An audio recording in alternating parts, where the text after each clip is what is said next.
Good afternoon, Smite fans, and welcome back to Smite Prime. It's Saturday, November 8th, and the chase to be clocked in continues, starting right here in week 2 of the November circuit. I'm Malum. I'm back. I'm fresh off getting married, rocking the ring for proof, but I'm back where I belong on Smite Prime with my good friend Musi and the whole Smite Prime team behind the scenes. Tess, Billy, Jithens, Morty, everybody's locked in. Musi, your vibes? Hi? I mean, vibes are vibing. Straight vibing in the high. I don't know what I can rhyme vibe with, but hey, that's because you're the play-by-play and I'm the color, so I just can tell you what a vibe about feels Eminem, like. rhyming orange with door hinge. I'm out there with the vibes, and you know that I can be flying high. Hanging with my tribe. Yeah, there it is. You get one Eminem impersonation per Primecast. But no, I'm feeling pretty good. It is, I think you already put it the best way you possibly could. The chase after Clocked In continues. And that has been a continuing theme for these Smite Prime tournaments, for these Smite Prime games. Like, it is just trying to grab Clocked In and hold them in place long enough to actually get a win out of them. And what are you holding them in place for is always the big question. Well, that, my friends, is our prize pool. We've got $7,000 cold hard cash and 125,000 diamonds on the line. But before that battle begins, we're going to start by spreading down a little trickle-down wealth. We're going to kick things off with a little Thanatos Cupid skin giveaway.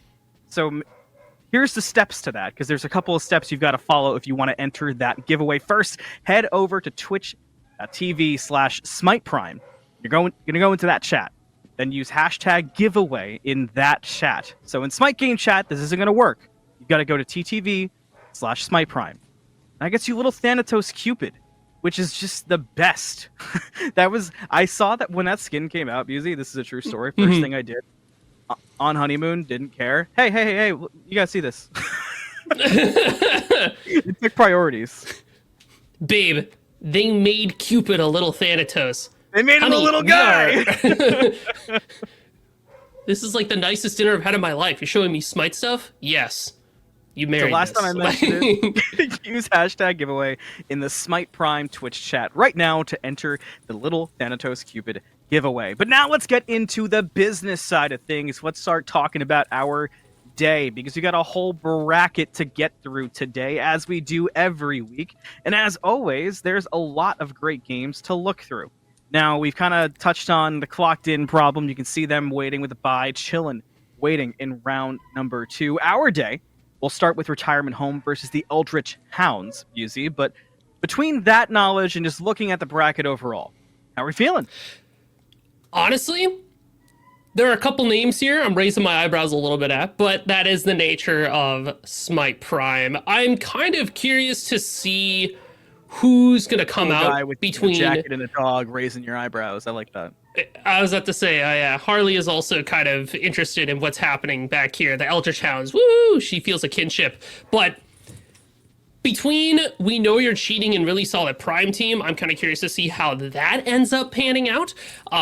Eldritch Hounds as a team is also really cool. I know that's where we're going to be having our eyes, but it's another, Remakami squad that's going to be, going up against their opponents there. So I'm kind of curious to see what happens over there. But knowing that Clocked In gets a chance to hang back, Prod also gets a chance to hang back, I'm really curious how the day progresses.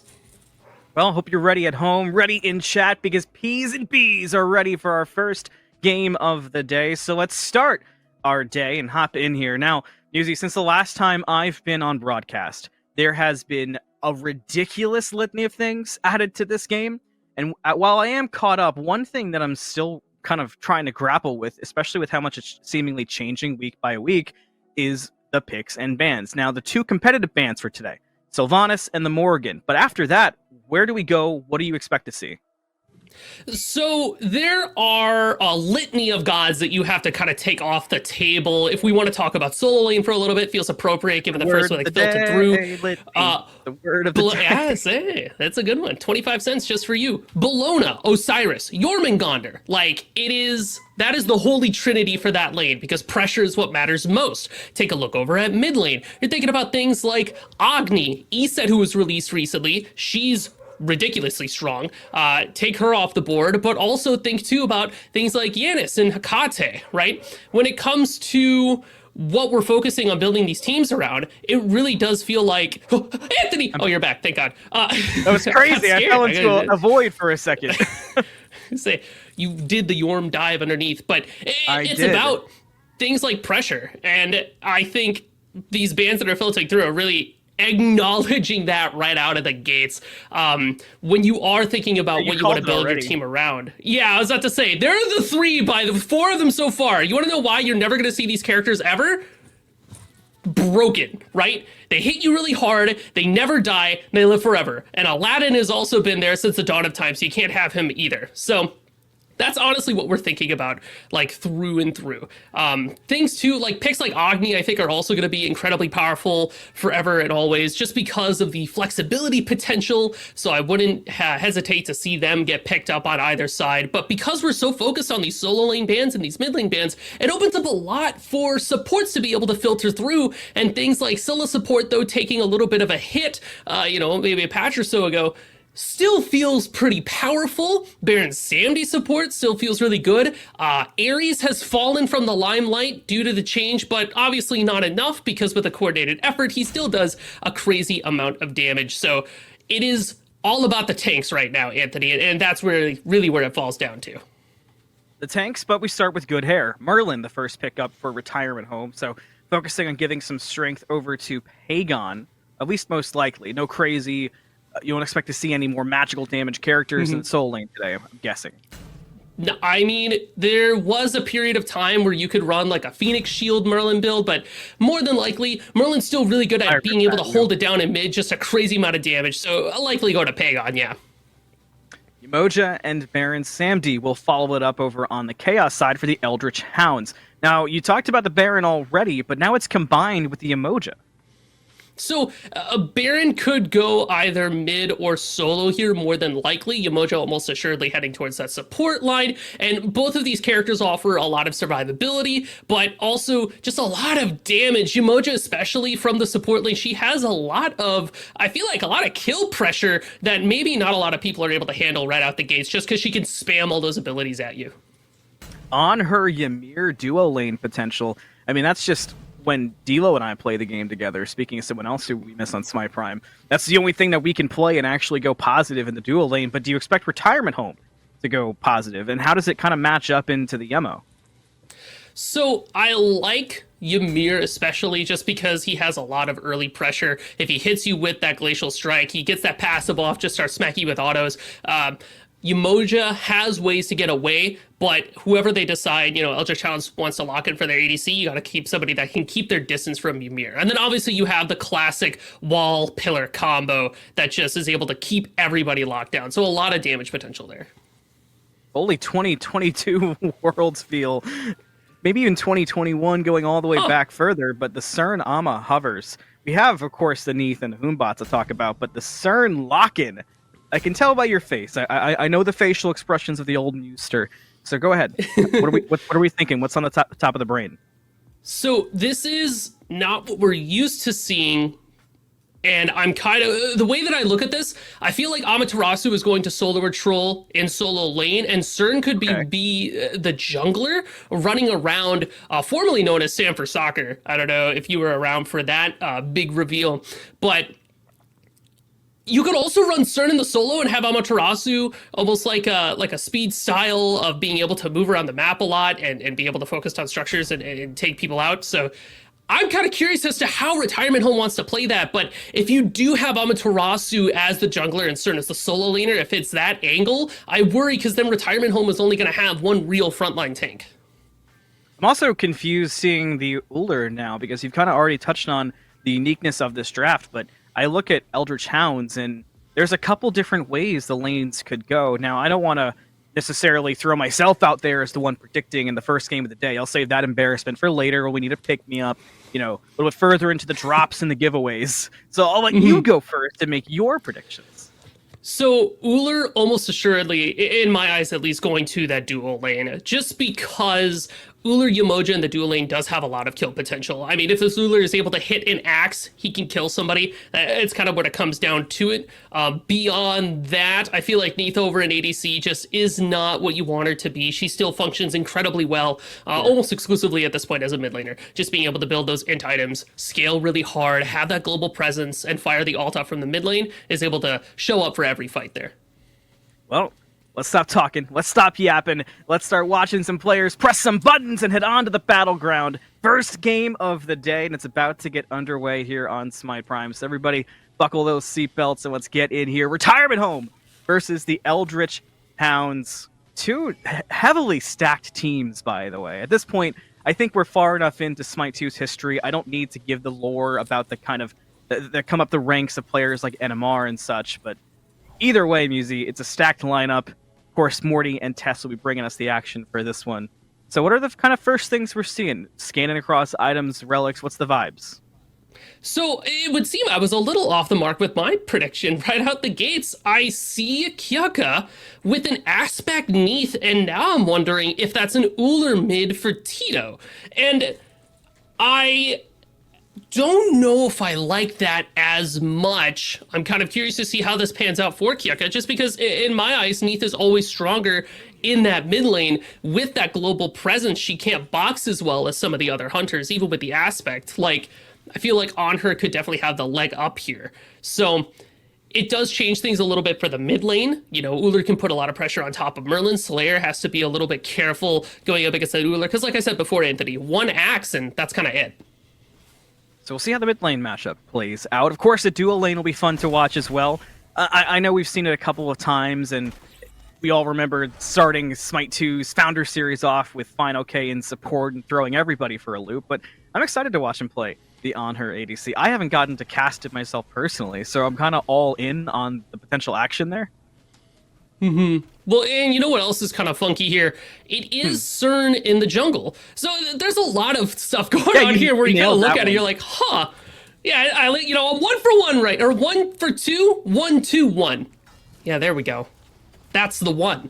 But what can the CERN bring to the party, and what can he do, especially when he has that blink relic? I'm looking at that, like, that's a little risky going up against so much CC that the Eldritch Hounds are going to have on deck. I mean, Baron's Wrap It Up is going to be kind of difficult to match up against, as well as the Axe and Yamoja and Stun Bots too. If running around gets caught out, this CERN's going to have a tough time. But if he can stick onto you, you can expect a lot of damage to come from this CERNanos. Well, landscaping needs to be done. The trees are really jumping out at me. I haven't gotten to see these through Spectator yet. This is kind of cool. But so far early, we saw tempo get stuck, and that kind of goes with what you were touching on with how dual lane might just play out. But it will lead into some aggression. Yark has gotten fairly deep, now at half. Has plenty of room to go, but could this affect the buff? Will it be stolen away? It gets dropped, and you notice Retirement Home do not pick it up, and Yark has taken even more poke. So interesting to see that Kyuka is able to apply a fair amount of pressure with this Neith pick. The Spirit Arrow and NMR in the solo lane. Hold on, Solar Troll. Got them a lot of trouble. Already the reset, but the smash won't grab it. Dash was up. Had Dash been down, that could have been disaster.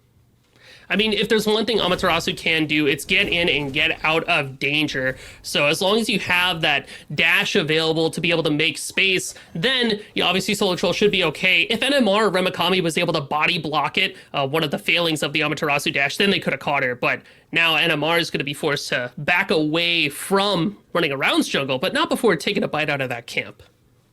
Few minutes until what I'm excited to see, which is my first time getting to cast the Moonlight phase. And we'll touch on that if you are hanging out for the first time in a while today. We'll, of course, touch on it and explain it a little bit. I know there's a lot of people checking out for those Sylvanas drops. Totally not myself included. Absolutely don't have it up on my phone in a corner somewhere so I can get myself a Sylvanas skin. Oh, crap. You're so right, actually. I should probably do something about You're that. welcome for the reminder. No! Yeah. Little dosey-do and a blink forward, a silence, a root, lots of damage, and a first blood goes to running around, and Remakami will bite the dust. First kill goes to Retirement Home. Brings it right back over to NMR, who's on those firebrands too, forced to get away. So now running around gets a kill and some camps, but now maybe a little bit more. Does have ultimate online for this 1v2. Back up on the way. The stun out. A lot of damage on, and the Hail of Arrows finishes it. But now Sada's here. Can he get the kill with the shield? No! And Fear No Evil to block the distance and keep NMR safe. So a couple of things happened there, that last engagement there. First thing, Ramakami with this Baron Samdi pick. We talked about how Solar Troll has the dash to get away. Baron does not have any kind of mobility in that regard, right? If you get on top of him, he's stuck. And that's what I said before. If Cern's able to get on top of you, you're going to be in a really rough position. He's got the slow, extra damage because he's running that aspect. Like, that's a lot to deal with. A lot indeed. You can start to see Fine OK trying to put a lot of damage on, but that last ult hit misses. The auto is good, so tempo will go down. Kiyaka in some trouble as well. The blink forward, though, from NMR to disrupt everything, and it saves Kiyaka. The ult to get the stun across onto Yark, and NMR could continue the hunt. Will choose not to, but hey, damage done turns into a 1-for-1 trade, and you save your own ADC in the form of Kiyaka. So, Ymir Wall, huh? Ay, caramba. I mean, it is going to do quite a bit to kind of turn off Tempo's ability to get away, and the shell for Eldritch Hounds lies all the way over in the solo lane, so you have Yarkor and Fine OK that can put a lot of kill pressure, especially just being able to lock down a character like Yemoja. But this is also was kind of worried about too for Kiyaka, not having maybe as much threat potential as you would have liked, even though they threw out the ult on top of Yark, even though there's a Hunbat standing on top of them, just doesn't have the damage to really follow up and get that revenge kill that they're looking for. Running around, starting up the Gold Fury at 5 minutes, as the Merlin here as well. Eldritch Hounds don't seem aware, despite Retirement Home stepping over, but now they lead them to it. The gold, however, it'll already be dead. A quick and sneaky Gold Fury for Retirement Home. And I feel part of the reason why Retirement Home is able to pull that so quickly is you have the Merlin on your team, super good at shredding out objectives. But the Cern, I really like what the Cern does for this comp, especially when it comes to taking down things like Gold Fury, Pyramids, or even Fire Giant in the future. Having access to that Autumn Stand so early in the game, penetration at minute 5 is not something that a lot of characters can bring to the table, but that's what Cern can do. Shredding down those Gold Fury procs and then being able to completely destroy that health bar earns an early gold lead for Retirement Home. It does. NMR is still getting aggressive in the jungle. Yuzi, I think it's time. There you go. Bravo 6 going dark. Yuzi, this is my first time in the Moonlight phase. So please take me through what we can see. We just got an example right there. If this is your first time tuning in, how would you explain it? So here's the long and the short of it, right? The sun is gone. It's cold outside. You got to pick up these crystal shards. They give you a little bit of gold, a little bit of or not gold, but experience and healing as well, which is a lesser known fact. There's sustain attached to these shards. You got to be able to pick it up. You see those little numbers next to the clock there? Once you reach 100, you're able to earn that Moonlight Ritual. You can see in the center of the map, a minute left until the arena opens and the pillow fight begins. When you stand in there, you get more shards, but you also have to maintain control. If you remember Smite 1, the beacon, Anthony, it functions a lot like that. The more people you have in there, the faster it charges, the more shards you get, and you also get to pop this consumable. You get that ritual. It gives you some movement speed, which varies depending on how many shards you've helped get for your team, but also like a substitute Nuwa ult and a Calamitous Rada Tahuti effect from Smite 1. A lot of references, a lot of metaphors here, but basically it shoots down on the ground, does a little bit of damage, and if you're standing still, it sucks. Ramakami trying not to stand still, trying to make something happen. Gets the ult across, turns around, can't get the stun. The land down is bad, and Sot gets the kill. Yark showed up too, so nice little sneaky assist for the Ymir. Now, all that being said, I do want to reference one important thing. I was a Stygie B stan. I loved me some Stygian Beacon. So the fact there's anything close to that is a big plus for me. And there's that pillow fight you were talking about. Slayer currently just kind of hanging alone in there, however. We'll see if there's any answer back from the Hounds. You see NMR around the side. Looks for it, won't find too much. Now goes back in, has backup inside that middle ring. Yark in a lot of trouble all of a sudden. Caught in the waves too. The piggy into the corner. But do we smell bacon? Yes, we do. Tito gets the last hit and brings down Yark. Now in goes running around, but he might just die for stepping in. Somehow gets away for the time being. Tito still lurking. Rain of Arrows no good. Retirement Home step back. Well, but there's the blink stun into the Hunbots. Takes down, running around. Ay, ay, ay. I love Blink and Smite 2. Add that to my pros list. it's a it's a good reference to have so early in the morning, but yeah, these pillow fights get kind of intense, Anthony. We already saw it. It's a lot that these players want to fight for. Not only are you getting that consumable, being able to pick up these small bits of XP actually can start to add up really quickly. It's like when Firebrands were first introduced, those little rocks, everyone's like, yeah, it's just one strength, it's just one int. Those little grains of sand can turn into a mountain over time, so expect players to constantly fight for this. Well, the sun rises, and as you saw, Moonlight's favor goes to Retirement Home. So we'll keep our eyes on that. We'll see it again here in a while. But so far in the early going, 3-4, close game in gold, I would say map pressure feels slightly even. The biggest difference is definitely that Gold Fury, but and I suppose add on to that the Moonlight, of course. But if you're Eldritch Hounds, does it feel like you're behind? Hang on. Fine, okay. So aggressive. Impales towards the Ymir, but the backflip's good to avoid the freeze. Backups here, everybody presses 4, but Kiyuka is now seen in black and white. Another ult, another blink, looking for NMR. He's got nowhere to go, and the backup is far away. The Impale, however, no good. That gives NMR a chance to get away, and that Impale might just cost Retirement Home the kill. Boonbots gets away. But because you have that Naga there pushing onto the tower, it looks like Retirement Home is able to put a little bit of a push there, but Ula around the corner. Look at the damage already. Look at that CC through, but the waves are perfect if there is anyone there to back up. JK! Tempo doesn't need anyone for backup. Tempo will handle business themselves. Now 7 up the Yark too. But force the Hex Stone. Yark almost died. Meanwhile, right side of the map, Sot and Slayer both combined for a pick on Remakami. Yark gets away. Fine, okay. Same thing, but a dangerous game played there by Retirement Home. That's the second time, usually, that we've seen the Retirement Home step up in duo, seemingly get the better of Eldritch Hounds for a moment, and then all of a sudden the cavalry arrives.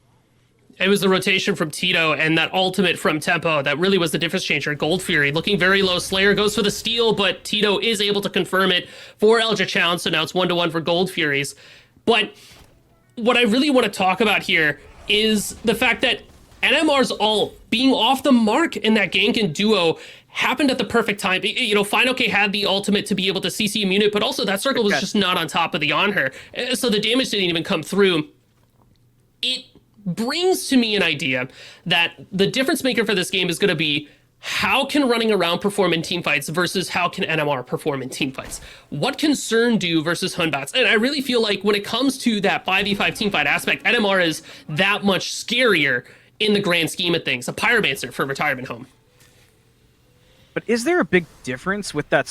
Like, is there a point, is there an item that we could see running around hit? Is there maybe a combination of items where running around can match that presence of NMR, maybe not in CC or spacing, but in pure damage? So we're already seeing, well, they left. So who knows? They'll be back in a second. We're already seeing that build from running around where it looked like a Hydra's Lament and a Shifter Shield, which is fairly interesting. It shows that the CERN wants to kind of get in the mix, have the damage, and also a little bit of tankiness to be able to survive. So it'll be interesting to see if they go for an on-hit build with a little bit of tank in the background, a la Fenrir, who used to build things like Broggy's Harp, Tearfang, and then just straight tank, so you're really relying on those on-hit effects. Or if we have a little bit more penetration in the mix, which you don't even necessarily need to build too much penetration, not zero, too much penetration, because you have that autumn stance to be able to give you a bit of those natural shreds to go with the rest of your team. And especially because you have this Tritons attached to an Amaterasu, you know, the Aura gang there, being able to offer a little bit more strength and in for your CERN. I kind of feel like the tipping point for CERN shows up when Amaterasu and Cernanos can hang out next to each other and kind of dive on the same target. Overall, that team comp is built for objectives, but it feels like Eldritch Hounds is kind of built to kill you before you have a chance to take a crack at those. Yeah, that is kind of, and that's what we've noticed, but that's how Retirement Home's been playing. It feels like Retirement Home is trying to rush, get those kills, force the issue, get the fights. Hey, I said force the issue. There's got to be a big... Oh, yeah, I heard it. There you go. Yeah, I heard it as I said it, but I decided to let it go. It's been a while. I miss saying the usuals. But hey, right, as I was about to say, we're going to give you an update. We're back in game. So we're back in. 11:45 crosses the clock, 5-5, and almost 35,000 gold. Very close game. Objectives split as well. One Gold Fury apiece, while one Moonlight Blessing goes to retirement home. And something that we haven't talked about too much, but it's been happening quite a bit, Ramakami keeps dying. Which is kind of the weak point of. Sorry, it was the way you kind of you set that one up. Like, guys, big revelation. This Baron just can't get away, right? Fork found in kitchen. But yeah, I feel like if there was a way for retirement home to be able to find, look, it's gonna happen again. Actually, check out where the Third is standing. You can see Sat kind of playing it cool, gets the dash in, the blink follows up on the silence. Ramakami will pop the shell, but nowhere to go. No movement. We talked about that issue. The ult to kind of delay the inevitable. Gets the stun, gets some okay damage, but just not enough to survive. Ramakami will go down. There is answers elsewhere. Duo lane. Looks like there's a gank on. NMR goes through the wall, looking for Fine OK. Gets the ult too, but a good B. It's from Fine OK, followed by the perfect pillar impale. But he can't get the kill, can't get the 1v2, and Kiyaka will get the last hit. I really like how Kiyaka focuses the tower initially because NMR was tanking it. That saves NMR's life as they're trying to box away against Fine OK underneath that T1. Uh-oh, NMR now has to face up against Yark Core. Gets the freeze after the Sprite, but still a jump into a wall. And now the piggy, hang on, Yark really wants his Another highlight. Sprite! But another Sprite. Yark is still following, finally has to give up the chase. Just realizing how much movement that monkey's got. I respect that, though, from Yark. That was commitment at its finest, and it almost worked out. I mean, Ymir is a very scary character to run into if you're a squishy, because he does a surprising amount of damage, especially with this passive. Hits a freeze, hits a couple autos, you're like, whoa, I did not agree to this. This is not fun. But ultimately, 3 wind sprites at a Hobet's jump. Yeah, he can schmoove. He's out of there. Talking a little bit more about the Ramakami scenario. 0-4-0. No help from the team. Kind of off in no man's land. But I like the way that Eldritch Hounds are playing that. At this point, Baron is useless to kill. Let him die. It's fine, right? He's going to be able to do what he does in the late game team fights. Pop his ultimate. Pop out the roots and the mezzes. That's all you need, right? He will be annoying, and that's fine. Get Kiyaka up to a point where they can start to be stronger, a little bit more relevant. They got a 2-level lead. You really need to push that in order to feel the effects from ADCs, because unless they have a crazy lead, they do feel a little bit lackluster. So push that advantage, push on for Tito, and try to see if you can force some more golds. Moonlight on the way. Pyromancer started right now. Is there contest? Solar Troll gets it for retirement home. That Fear No Evil hits everybody. The waves split the team well, but Eldritch Hounds have no follow-up yet. Looking for running around. He gets the blink away and starts running away. The Hound's still on the hunt, but they've got to let it go. The Pyro will go the way of retirement home as the lights go out. What an incredible amount of movement that's available for retirement home. Amaterasu aura, you got the piggy, you got dashes galore for just about everybody. For retirement home squads, they're able to disengage super quickly and efficiently. That leaves Eldritch Hounds kind of like, all right, well, now what? Sure, you get a T1, but like I said before, you really want to put pressure on these gold Furies just so that you can get those pips and those gold that you need. Yark is trying to push through for this gold Fury to get a steal, get a contest, takes this right away to adjust. 1K, they've stopped. Yark's still in. Oh! Yark gets the gold Fury!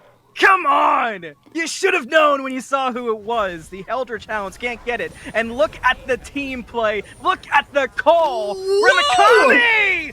Stop it! The call from retirement home was to split the map and sneak the Gold Fury, but Ramakami makes a hero play and steals it back away. Now the fight after the fact, the Hound's still looking good. The 1v1, MNMR versus Slayer. Can he find it? He's got backup from Tempo. Slayer can't get the damage, gets stunned out, brought down. Killing spree for NMR. Retirement home has to fall back and lick their wounds. They got the gold, but they lose the fire on the ambitious call from a pixel-perfect play from Ramakami.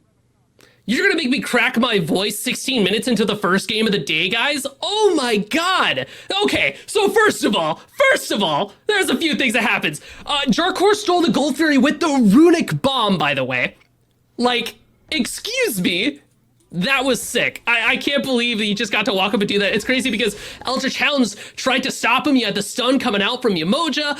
All the pieces were there. He throws out the bomb. Boom goes the dynamite, right? And then you have this crazy play from Retirement Home to be able to split the map, like you said, be able to take a look at that fire giant and to have it stolen by NMR. Dude, Yeah. that's not a Sunder involved. He did that with Aura alone to be able to walk up slowly and down smash it. Like, excuse me.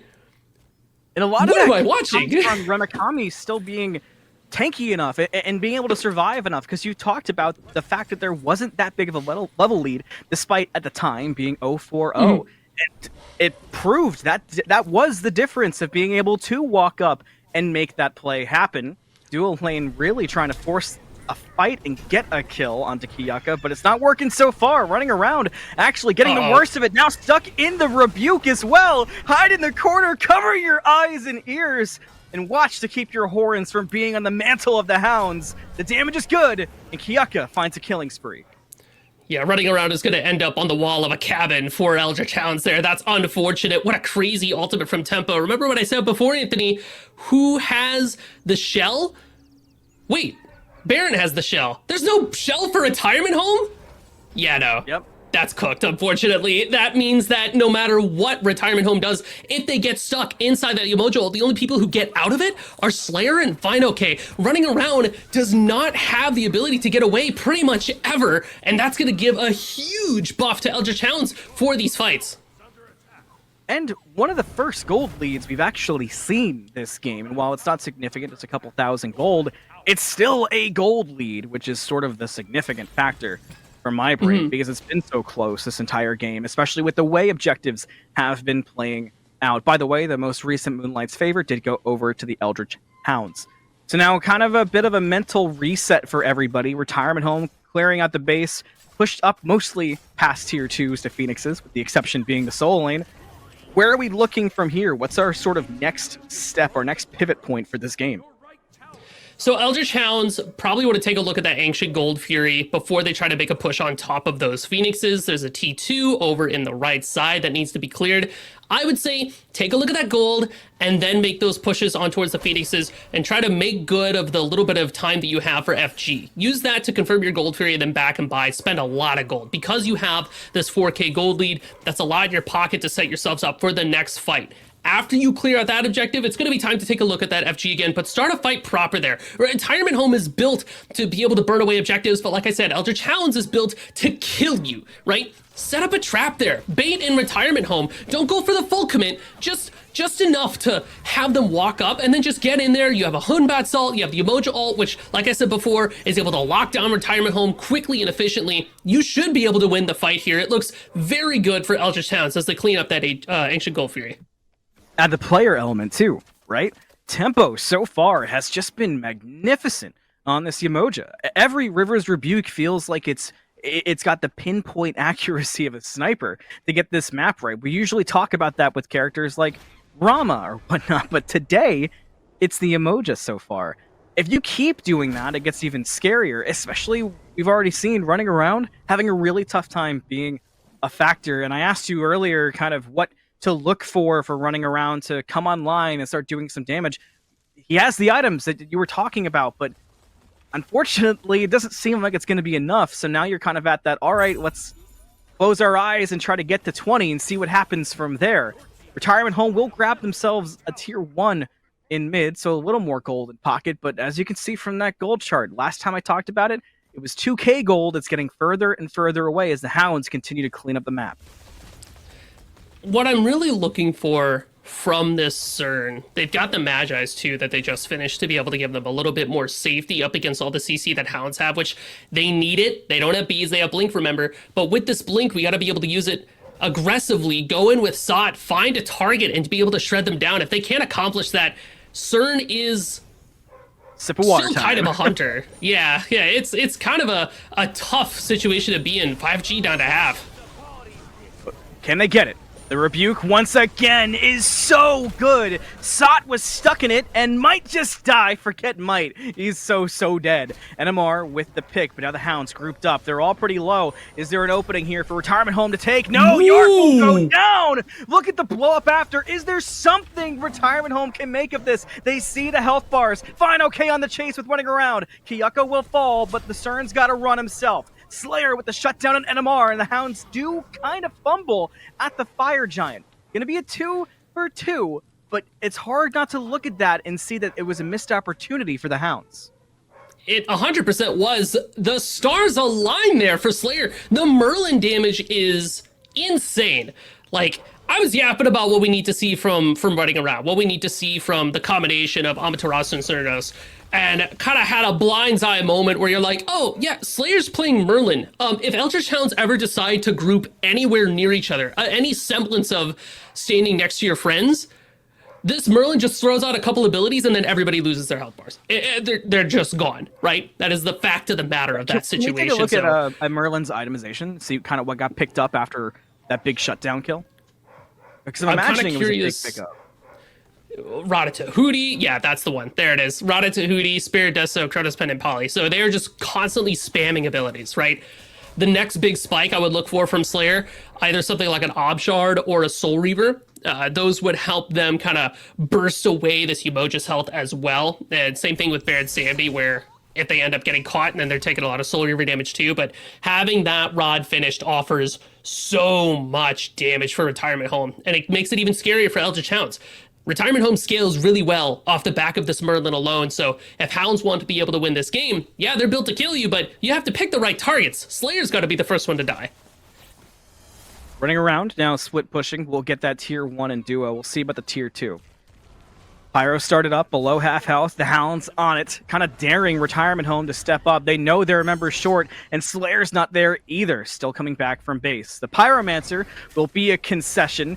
Yark attempting to get away, already used that Hexstone, gets brought back in, ultimate forced out, but Yark's still gonna die, NMR with the kill. Running around will have a flank, but can you take this fight now? You're in a 4v5, and the Hounds know that. They step right over to Fire Giant, and Retirement Home have decisions to make.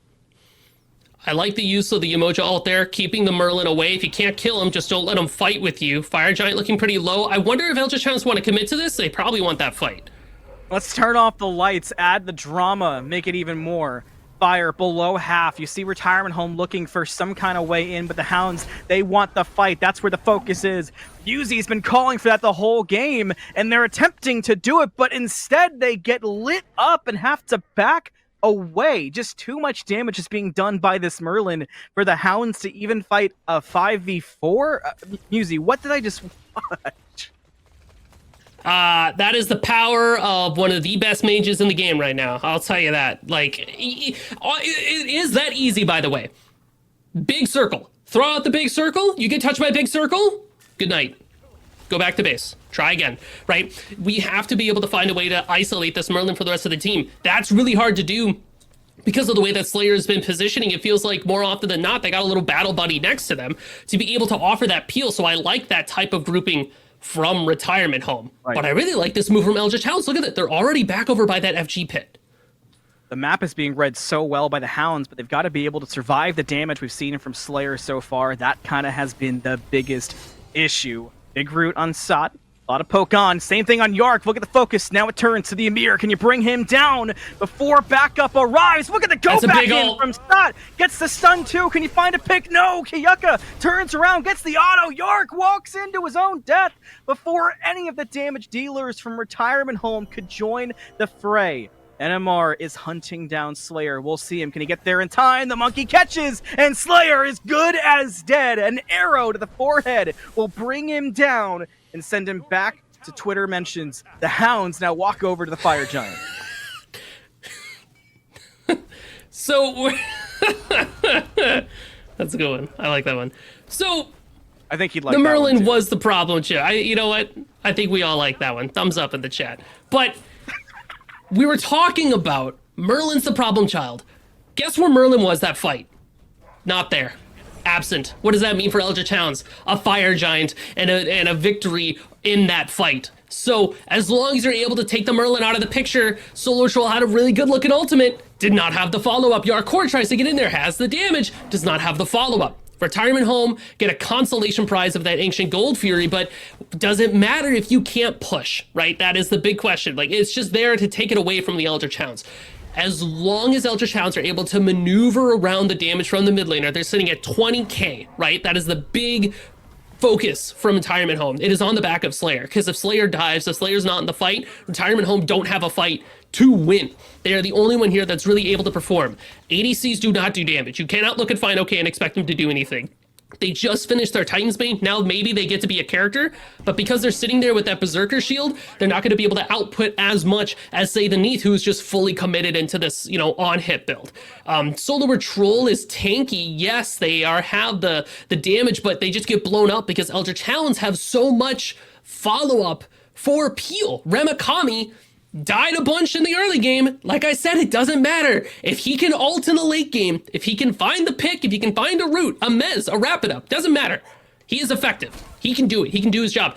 Because of that, Eldritch Hounds are able to scale pretty well towards this late game. It literally comes down to kill Slayer and just win. It seems wild to me.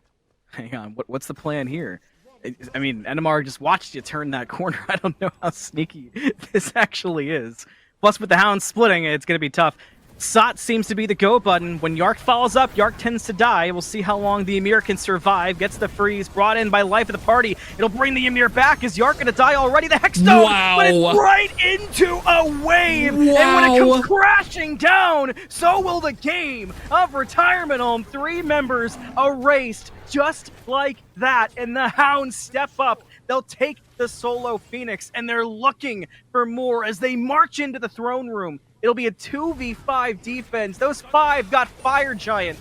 I don't know if you can make this happen. A blink, a dash, and a death running around is no more.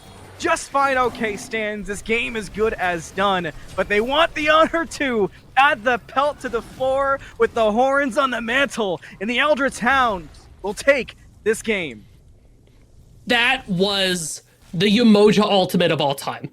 Like, if you, I cannot stress this enough. Yeah, you need to buy Shell when you're up against a Umoja. And maybe that's something I should have talked about way earlier. I almost assumed that it would be there, but it wasn't. And that honestly cost the game for Retirement Home, because that Umoja ult just was brutal to go up against.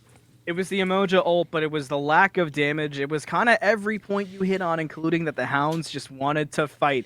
And fight they did, brawl they did. So they'll take this game and move on to round number 2. We've got more games to go, though. Our day just started, so keep hanging, get your Twitch drops, and we'll be right back here in Smite Prime with more action. Hello, we're back. I don't know why I'm so blue. I'm going to figure that out soon. But wow. I'm not a member of the Blue Man Group. I'm one of the casters for Smite Prime, and we're back from break. Thanks for hanging out. We just watched Eldritch Hounds just kind of steal a game away from Retirement Home that looked so even for so long. But Musi, bringing you in, my friend, it was simply not. Yeah, when it came down to it, I feel like NMR was able to get a lot of value from this Humbat's pick, but that Umoja, I mean, it was putting in the work with those Rivers Rebukes. Oh, you fixed it. The club lights are off. We're no longer crying in the club. We're crying in the streets now, you know, because we're dignified and respectful in that way. Right? Honestly, it can say for sure.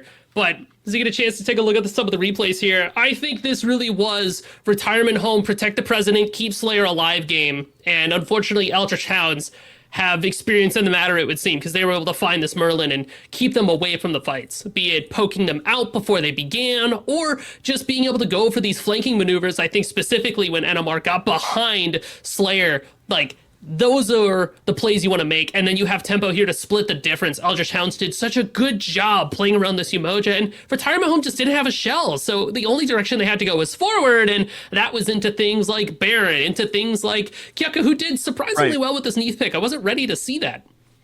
It kind of felt like the secret for Eldritch Hounds was turn Merlin into the Berlin Wall. Bring him down, make him the target. But what made it so easy was we kept seeing Sot and Yark kind of, I feel almost bad saying caught out, but that's how this fight started. It's how the game ended, right? And we saw that at the Fire Giant too, where Sot would kind of step up aggressive. Yark would be right there too, trying to make something happen, really trying to create that playmaker moment. But the damage just wasn't there to follow up because it felt like Slayer was having to play so safely because the focus was so intense. It was just a recipe for disaster. It was super tough. We'll think too, Remakami is able to get a lot of value from this life of the party because Sot or Yarkor, they have to use their ultimates to try to get away from that. And Yark has to remain stationary when they start to activate the glacial shards. And that's one of the I hadn't seen that before. okay. Shoutouts. Happy birthday, Jithins, by the way. Chat, make sure Jithins. at home everybody Big says day. happy birthday, Jithins. Big day for him. I got him a cake. There is a Smite Prime. It's actually in the shape of Smite Prime. The bakers did a really not good easy. job. It was expensive. Cooking that one up. No, it was. We went to tough. Publix. $3,000. Yeah, it was tough. 7,000. Yeah, we're actually in on the prize pool. Yeah. Anyway, yep, that's the one. stats. Yeah, and you had asked earlier in the game, Anthony, the build for running around and Erendite with the shifters, Magi's, and a Titans. I don't know if I'm in love with it. Maybe, running around is kind of testing something here that the public is not necessarily privy to, but I don't know if I liked how it worked into the composition from Eldritch Towns. And something you have to remember is that the Cernanos pick showed up pretty late into the draft. So all in all, I don't think it was the pick. It earned them a pretty early Gold Fury, but when it came to the fights, it just did not show up the way I wanted it to. Well, the Hounds earned themselves a pretty comfy spot in round 2 up against SEAL Team Snicks. That's a toughie. Had me thinking of my Bravo 6 going dark too. Clocked in, we'll be facing Glurp, who took out Nick's Jumpin' Kids. But across the rest, I think the biggest one that has my interest, because I haven't gotten to cast him in a little bit, Museum. We all know that I'm a big stan, but Sunprod's College Fund versus the Smite 2 Bad Boys, I have not gotten to cast Sunprod in a bit, so I'm pretty pumped to see this matchup. And that's the next one we're checking out here in Smite Prime. That one's going to be pretty cool to see. I mean, Sunprod's been kind of jumping around team to team these last few probs, but we're Davide it up in here. You're like blue and I'm red versus blue. Well, my red is a specific red. I'm excited. Yeah. Are you guys excited? Because your red is like Mother Red. It's giving excellently designed ultimate that I have been giving mommy issues geeking about since I saw it. Yeah, it's a big fan. I love this. Big fan of everything going on over here. But when it comes to the Sunprod squad, as we get a chance to take a look at those picks and bans, hey, related, you're going to like what you're seeing here, right? I mean, you got Crow, Prod, Kaidon, Kenny, and Bayaneri on a squad together. It is kind of GOAT central, if I'm being honest. I realize, not to just, totally just like run you off the tracks on your point. I realize it's been a minute. If you're just joining in, I haven't been on Smite Prime in a while. I got married, had a whole thing, and I realized if this is your first time hearing me, I'm really sorry. It doesn't go up for me. No, it's yeah. If there's technical issues, just like start listening to him and don't listen to me. Yeah, I know. Anyway, tough to do. Bingo cards aside, back to picks and bans.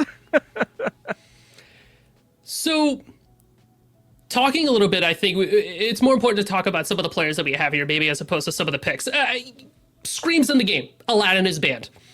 That's going to happen, right? And if you don't ban Aladdin from Scream, you're going to be in a tough position. But the fact that Prod has to be the one to ban this Aladdin is a little tough, especially because there's so many other picks that have to be taken off the board.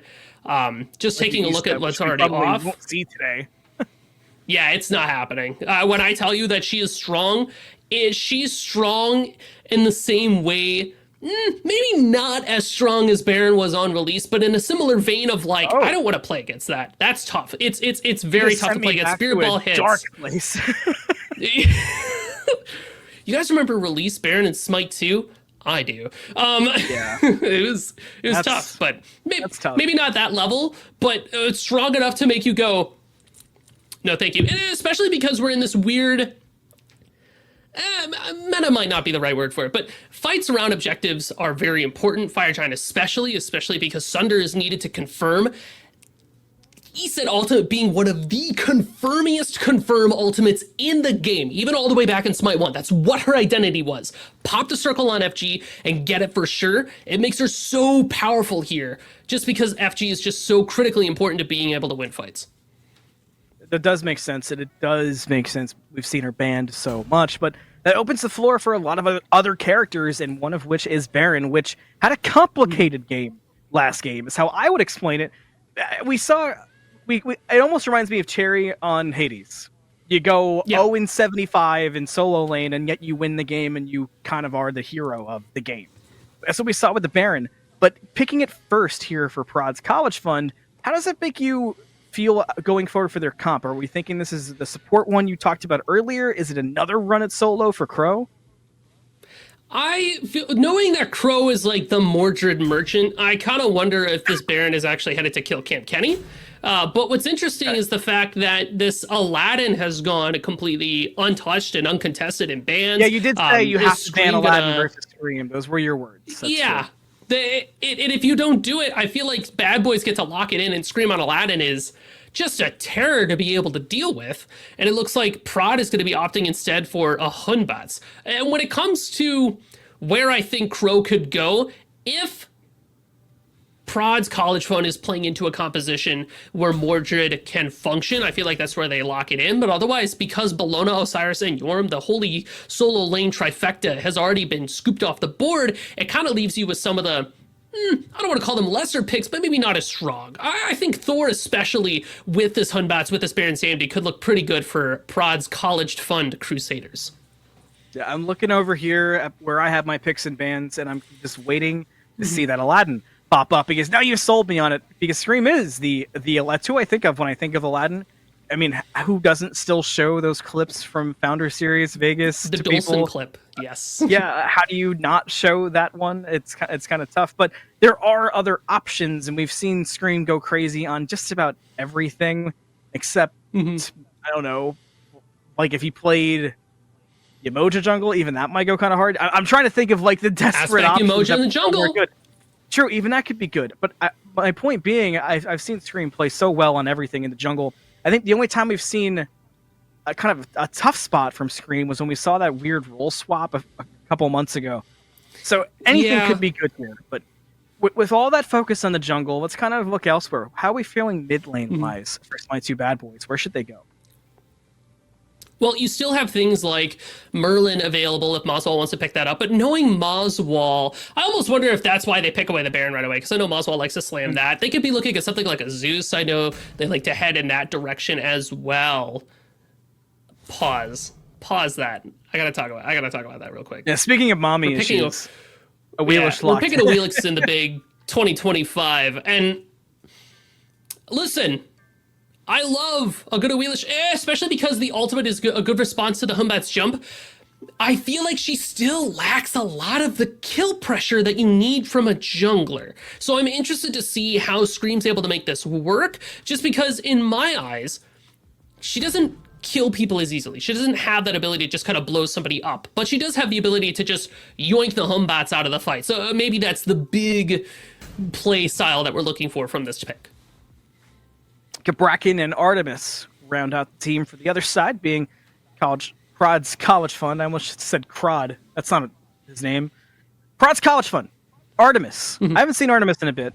I feel like you talked about Artemis to me before we went on air, but that might have to wait. We'll see if it's locked in. You saw the eyes. Okay. There Never it mind. is. Okay. Back to Artemis. Back to Artemis. Yeah, you were talking to me about Artemis and Bracken a little bit before we started, but go ahead, take us deeper. So Artemis she's a solid pick in dual lane just because she has the ability to have that get off me button, right? Caldonium Boar, it comes out, it stops a lot of dive potential, either from an Uller who wants to jump in, the Jormungandr who's trying to ult in, a Wheelish, same situation, trying to get in there with the kitty cat, runs into the tusks, right? You mess with the bull, you get the horns. So she has a lot of safety, a lot of self-peel that she's going to need, because Hunbats and Bracken are definitely trying to get in there against Smite 2 bad boys. That would have been Oh, you so almost embarrassing. fell. I almost fell over in front of all of the Smite game, and most importantly, Daji. I almost fell. But let's fall in the game, start seeing some gameplay, so I can sit down and be safer.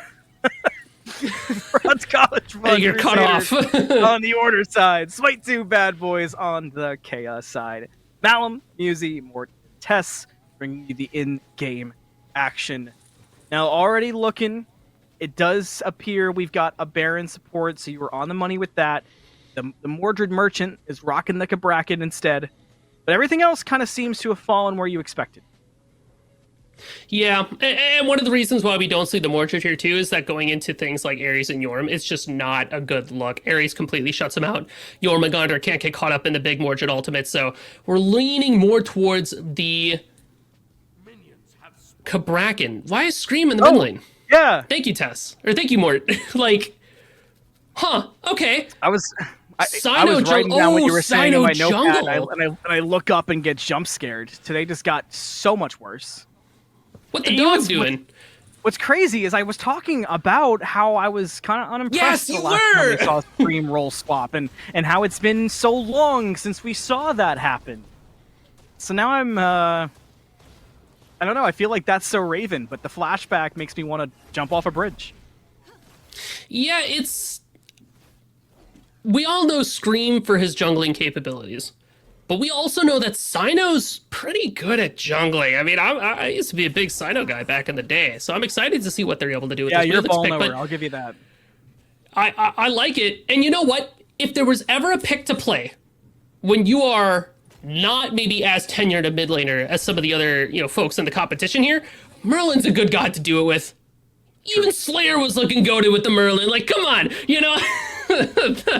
We mean even Slayer. circles. Oh No, that's my dog. That's He going knows. right But- into the DMs. I'm feeling very T oriented today. That's my fault. Aurora feeling very chain oriented. Damage on, add some flames. Is that a kill on Kill Cam Kenny? Ooh, good body block. Oh, not quite. The turnaround, Aurora low. Baron Ares just got to smack some autos on. Gets the arrows. That's enough. First blood to Kill Cam Kenny. Can you find Aurora too? No, not quite. But first blood to the blue side. So that was a crazy good body block from Bayaneri. Like, Smite 2 Bad Boys, Aurora and Donut Doug were running it down against Kill Cam Kenny. Baron does not have a lot of mobility to begin with. We talked about that before. Aurora with the chains able to slow them down. Doug's got to slow as well. Should be able to lock down this Baron, but Kenny gets away because Bayaneri says, "Get behind me, Mr. President," and it just lays down covering fire. Now Smite 2 Bad Boys go for the return kill. Crow jumps through. Damage on already. Sino is making it work. Oh my goodness, Sino's cooking. First blood went to the Crusaders. But the first strong kill of the game to me goes to Smite 2 Bad Boys and Sino. That looked clean. The blink in from the Oweelix straight into that little flip action there, that's a lot of damage. Well, maybe not a lot of damage. He didn't have a big health bar, but what it is the element of surprise, right? And that's what I really want to see from this Oweelish. Because of her passive, you have to be being able to strike before the fight actually gets started. You have to be the one to initiate. So with this blink to initiate, you get that extra bit of bump, and that gets you in there. I almost fell earlier. I just spilled water all over myself. This game might go 75 minutes because all the omens that I am getting, they're so bad. You just hear scratching in the walls. You're like, Yeah, we're like, going this is to 1 hour mark. It's happening. This is horrible. Covered in water. It's- I'm frustrated. Sino's taking the Hydrating? fight. An ult after the fact Oh. will send Sino away and into the danger zone. Sunprod turning around, looking to join the fray. But things aren't going to go too crazy. And it seems like everyone's playing that game of, wait, could I? Maybe I could. And Prod doesn't have Fear No Evil, so it's risky to go crazy. But Crow's got some damage. The ult's not going to be enough to stop the Yorm. Sunprod's still lurking, but still not level 5. So Prod can only do so much. Kaidon in trouble. Gets spat on and sent to the grave. Scream with the kill. The turnaround from Prod gets the kill back on Scream and gives Prod level 5.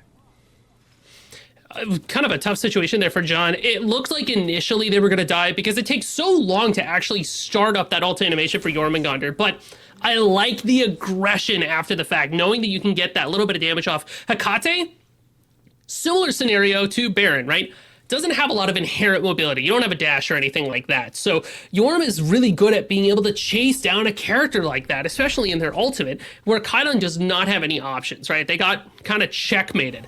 Merlin kind of stayed a little bit tough in the mix there. I think the Yorm could have finished off that kill and maybe Scream didn't have to put themselves out in such a way. But now Kaidan again, no mobility, tough spot.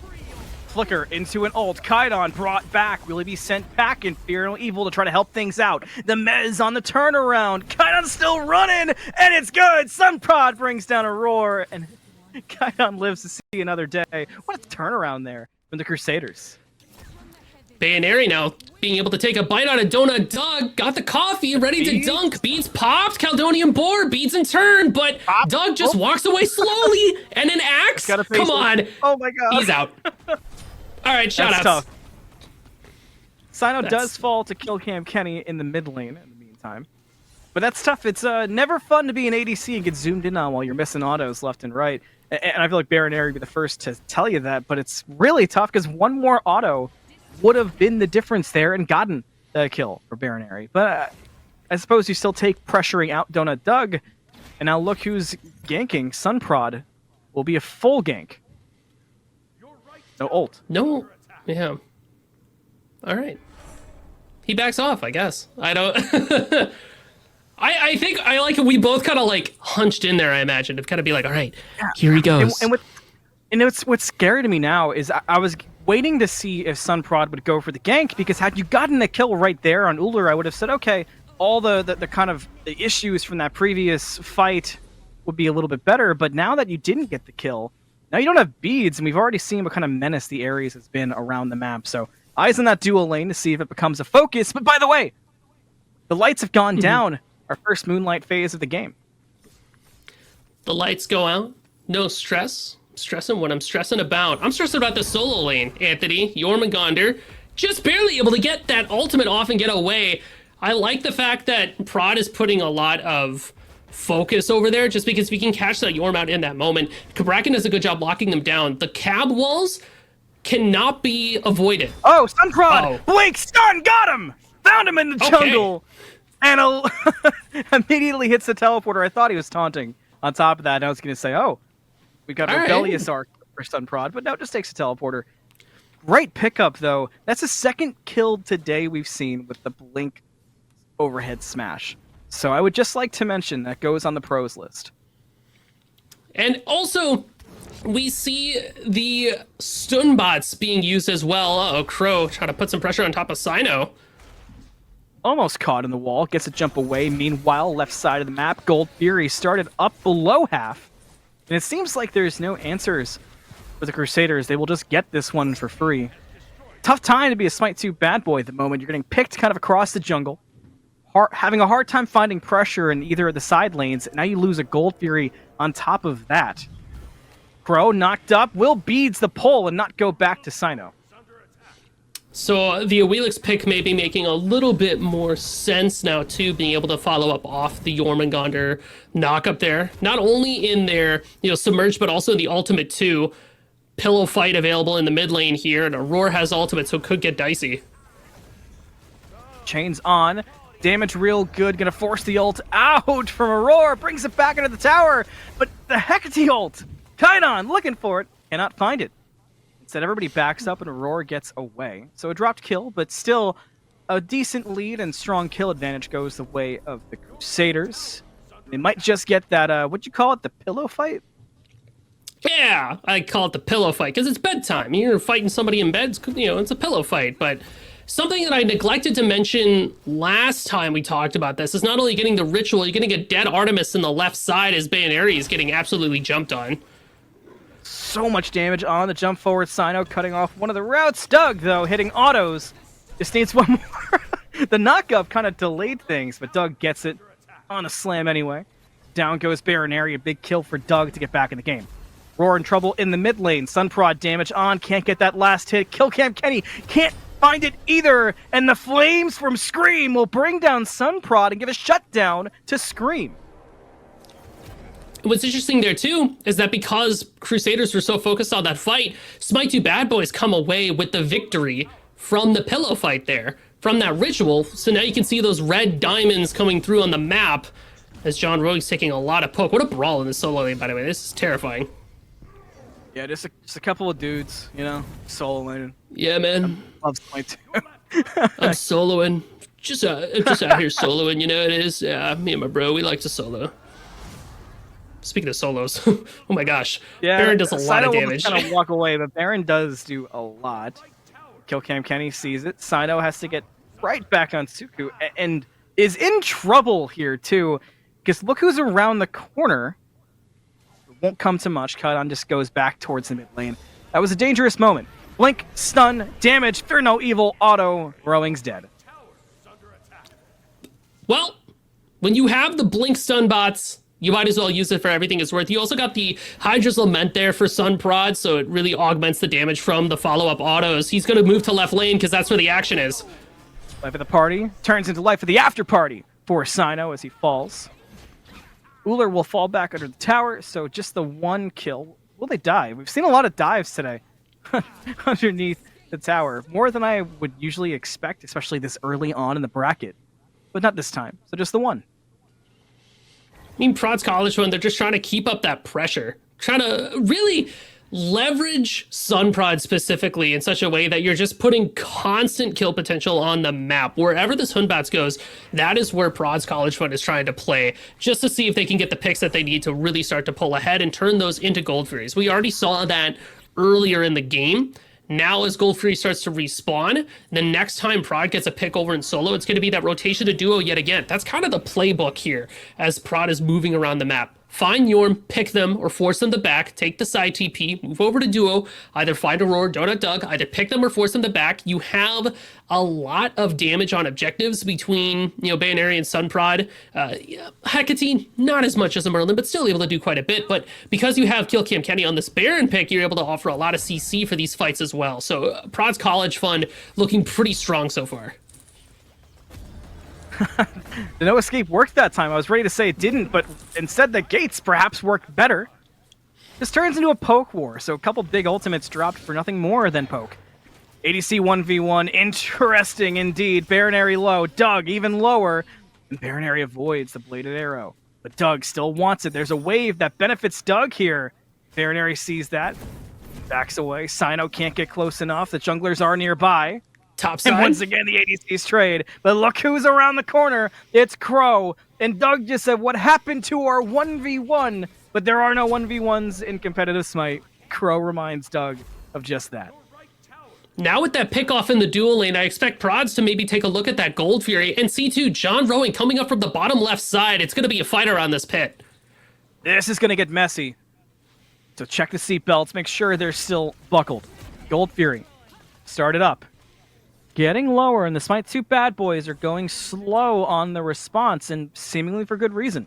Just the presence alone of that Yorm has forced Prod's College Fund to drop the gold. I didn't expect to get dropped there. That was, of all the pathways we could have taken, Busey, that was not at the forefront of my mind. It's super interesting, too, because Prod's College Fund still has a lot of ultimates available to their name. Bayo's the only one that doesn't have theirs. It's coming up soon, but you also think to yourself, Bad Boys are in a similar position. Crusaders got their pick. They got their kill. They technically already won the engagement. They don't have to look for too much more. They just need to keep putting the pressure on, keep Donut Doug scared, and make it so that the Zuler doesn't get too comfortable in their lane. Do you notice in the top right of the map, Sunprod chasing out Sino? Well, let's turn into a 1v1 back there. Prod looking to aggress, both ultimates online. And Sino's low. Prod just blowed him up, jumps in. But maybe Prod wanted that. No, not the case. Now the Yorm is here, and Sunprod's got to go for the retreat. Does not have that ultimate online anymore. Does have backup in Crow. Crow cuts off Sino at the wall. Blink away. Crow committed ultimate. Sunprod safe. That was a little crazy, but it works out for everybody. We've seen that a couple of times in this game. You see where everyone kind of commits to it. It looks like it's going to get real bloodbath-like, and then things simmer. Now underneath the duo lane, Musey, more of the same. Yep, and what really confirms that kill there, Kenny finds it, but look, actually, Scream's here as well, pops the beads to be able to survive the CC from Bayero, but doesn't have the damage there. Check it out, it's Aurora. Chains, are they gonna be good? The speed's on, Flames first, Chain, and oh yeah, a Chain, Scream with the last hit on Baronary, a knock-up on the Cabrakan, all the damage, a 3-man stun though, but no escape is still up. Sunprod's here for backup. How will this one work out? Sunprod almost went down going in aggressive, but it does successfully get Crow away. Call Aurora Sukuna the way that he can end Chain up top. But this does open up the Gold Fury Force Smite 2 Bad Boys prods right around the corner. Here we go again. Gold Fury at half. The big gates will bring back Scream to his doom. Kaion with the pickup early. Gold Fury dropped below half health. Gets picked right up by the Crusaders. Can they find it? It's still being contested. The spit from Yorm. Is it a full commit either way? The lights go out at the same time, which makes this even more cinematic. As the aggression's on, the stun is there, but Crow is alone. Now aggressive in the front goes Aurora, trying to contest the gold, and the Crusaders don't realize, hey, our solo laner just got picked. Now gold picked back up by the Bad Boys. 1K, it goes down to Aurora. Now is there a fight after? No, both teams go their separate ways. Gold Fury to the Smite 2 Bad Boys, one apiece, and only a 1K gold lead. A wildly close game so far. One Piece, you say? Well, here's the thing, too.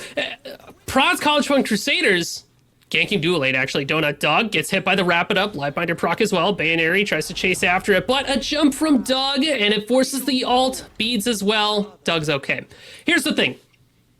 Prods was fighting on that Gold Fury for so long, but not helping Crow. It was a moment of not being able to commit to burning the gold or just getting off of it and looking for the fight, and that ends up losing them everything. That moment of indecision. Pillow fight opens in 20 seconds. Shoutouts. The best name there could be for it. Pillow fights is this game's to GB. It's easy. I'm going to say it every time. I don't know how I'll be stopped. Gates away. Kaion felt danger there, but it was really just a roar nearby. Well, you know, you got that spider sense. You're like, I don't know about this one, guys. I'm going to get out of here. So I don't feel too good about it, but pillow fight is open. And Kenny's going to look for a little bit of aggression, a little bit of poke here, but ultimately, because my two Bad Boys have a numbers advantage here, I feel like Crusaders won't be able to win out over this. So far in this game, Anthony, it has really been like back and forth, super bloody. Even though Crusaders are up on kills, they're behind on gold. I feel like a lot of that has to do with the fact that Bad Boys have been really on it in their farming game. Crusaders have been forcing a lot of fights, but that Gold Fury really tips the scales for the Bad Boys here. And you were on it. This one's just going to be a straight concede from the Crusaders. Not trying to force an issue. I said it again. Oh, that's two. Oh, I hate it here. That's double bingo right there. I said worse. That hurts. That hurts my heart a little bit. I'm rusty. Okay. Pyromancer up at half health. The Crusaders on the prowl for an answer. Ult back up, but was it early? Or is that a way in for Kenny? Over the wall goes Prod, finds a stun. Now life of the party gets activated, trying to bring back Aurora for the stun. Might be good at that. Yorm joins the fray. The snake goes over top. Look at the damage on Prod. He can't get away. Stuck against the wall, and he goes down to Yorm. But it's a trade back. Each solo laner finding a kill as Aurora will fall as well. Crow chasing off to the left, towards our right. Lots of blinks, lots of death. Double kill for John Rowing. Scream will find Crow in the short term. Kaion goes in with the Sprite, takes the fight to him, and finds one. Donut Doug will pop him, though. Scream is there, too. Doug jumps back in, and they killed Kenny. Double kill for Doug. A deicide. The Smite 2 Bad Boys, in a chaotic fight, stand on top. Yeah, that was a mess. It was a go button from Sunprod, specifically just straight up W keying at the rest of Smite 2 Bad Boys, but Crow wasn't there in time to be able to play with their Hunbots.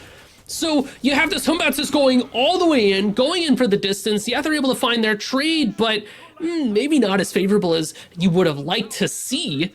And then the Pyromancer still goes the way of the Smite 2 Bad Boys, because the reason why that fight kept going after, you know, you saw the initial death there from Sunprod, it was College Crusaders basically saying, okay, we need to kill as many people as possible Maybe not even just to win the fight, but just to kind of make Smite Bad Boys hurt so maybe they can't pick up anything. But as long as you have a mage and an ADC to be able to burn away these objectives, they're going to be able to take the real prize at the end of the day. I feel like if Crow was there earlier, that would have been a different situation for the Crusaders.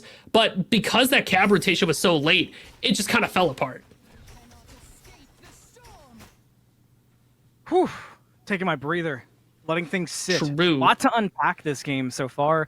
We're still not even at 20 minutes. 13-11 reads the kill feed, and gold's not that far apart. Only 3K is the difference between these teams. You've been alt-tabbed for a while. Make sure you tab back in and enter the giveaway going on in Smite Game Twitch chat as well. Musi, this is a fun one so far, and this is still just round 2 of our day.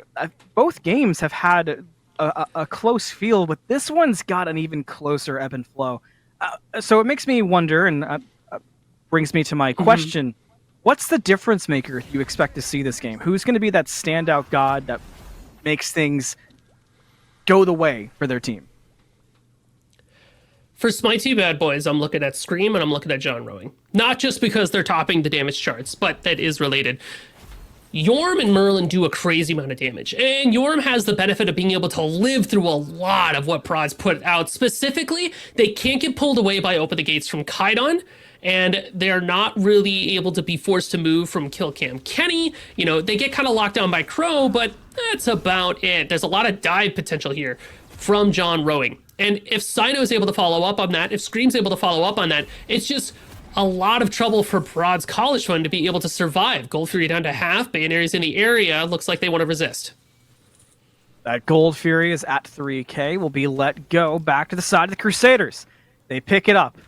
Reset around 3 again. Watch for Crow from the top left. The Gold Fury fully will start to reset now. Around halfway. Does somebody grab it back up? No, the dance will continue. Crow still lurking over that wall. Will be spotted out now by Donut Doug, which might lead to things slowing down even more since you have that kind of awareness of Smite 2 Bad Boys. And we just have another dance around an objective. Tier 1 tower does fall in the mid lane. Positive for the Smite 2 Bad Boys. The Musi, the main objectives, it seems like everyone's a little bit timid today. Yeah, especially because we're coming up on these second Gold Fury pips as well. Being able to buff up your minions, it's an important one, and not one you want to give away, but the Ancient Gold Fury spawns after this one, and that is a very important distinction when trying to figure out how you want to siege. For College Pun Crusaders, that would be the goated name of all time. Somebody do that next week. That'd be goated. I'm really looking at Sunprod to see if they can make something happen on the map, but that's going to be hard, right? Fear No Evil is your main tool. Pyromancer picked up by the Smite 2 Bad Boys. Do Crusaders want to chase? We're going to find out, but look at all the Magi's that Bad Boys have, Anthony. That's going to shut down what Prod's able to do.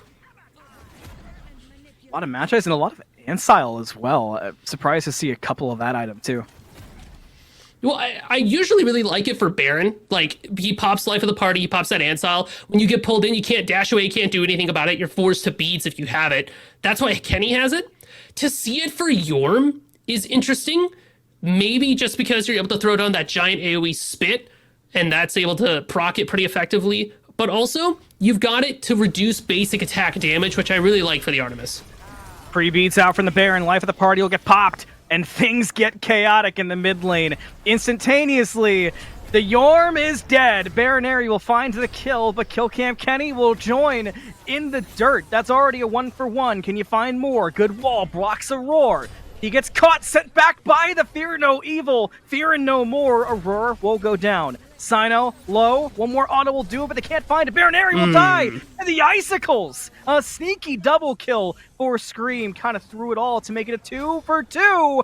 Crow still alive. Blink stun. Doug dead. Kaidan with the credit. Scream wants it though. Trips for Scream. He's just killing everybody on his own. Still chasing out for Crow. Crow turns, gets the stun. Do you want the smoke with Scream?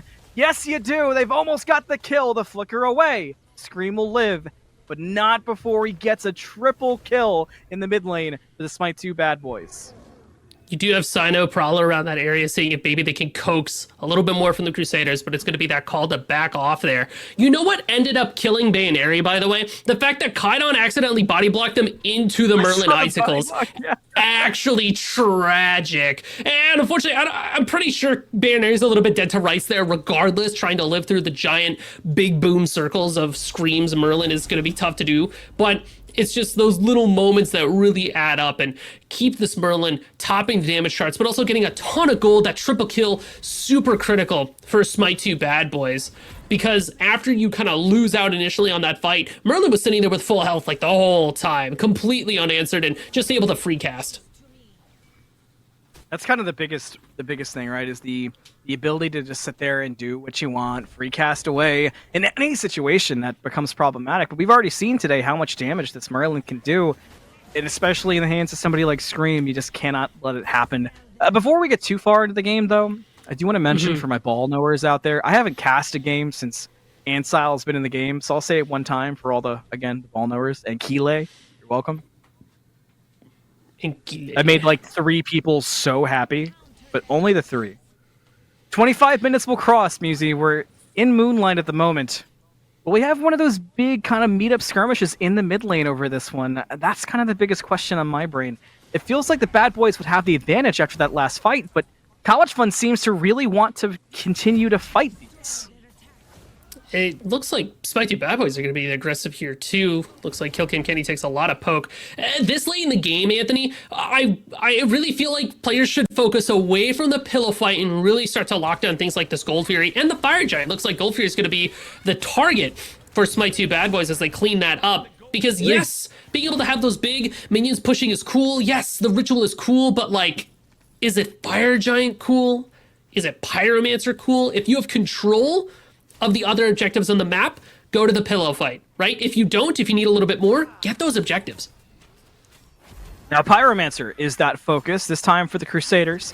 Smite 2 Bad Boys, do they have an answer? They're in aggressive. Aurora around the side. The Pyros let go of. Kill Cam Kenny got real low. Sino's around the side Crazy too. flank. Scream going aggressive in. Gets the damage across. The health bars start to drop from the Crusaders. They find 1 on the way out, but not before they lose 2 in the process. Make that 3. Sunprod is so deep. He's got to die, right? He's got to die. No, Sunprod blinks away and is safe somehow. Sunprod was in the middle of the whole team and didn't fall.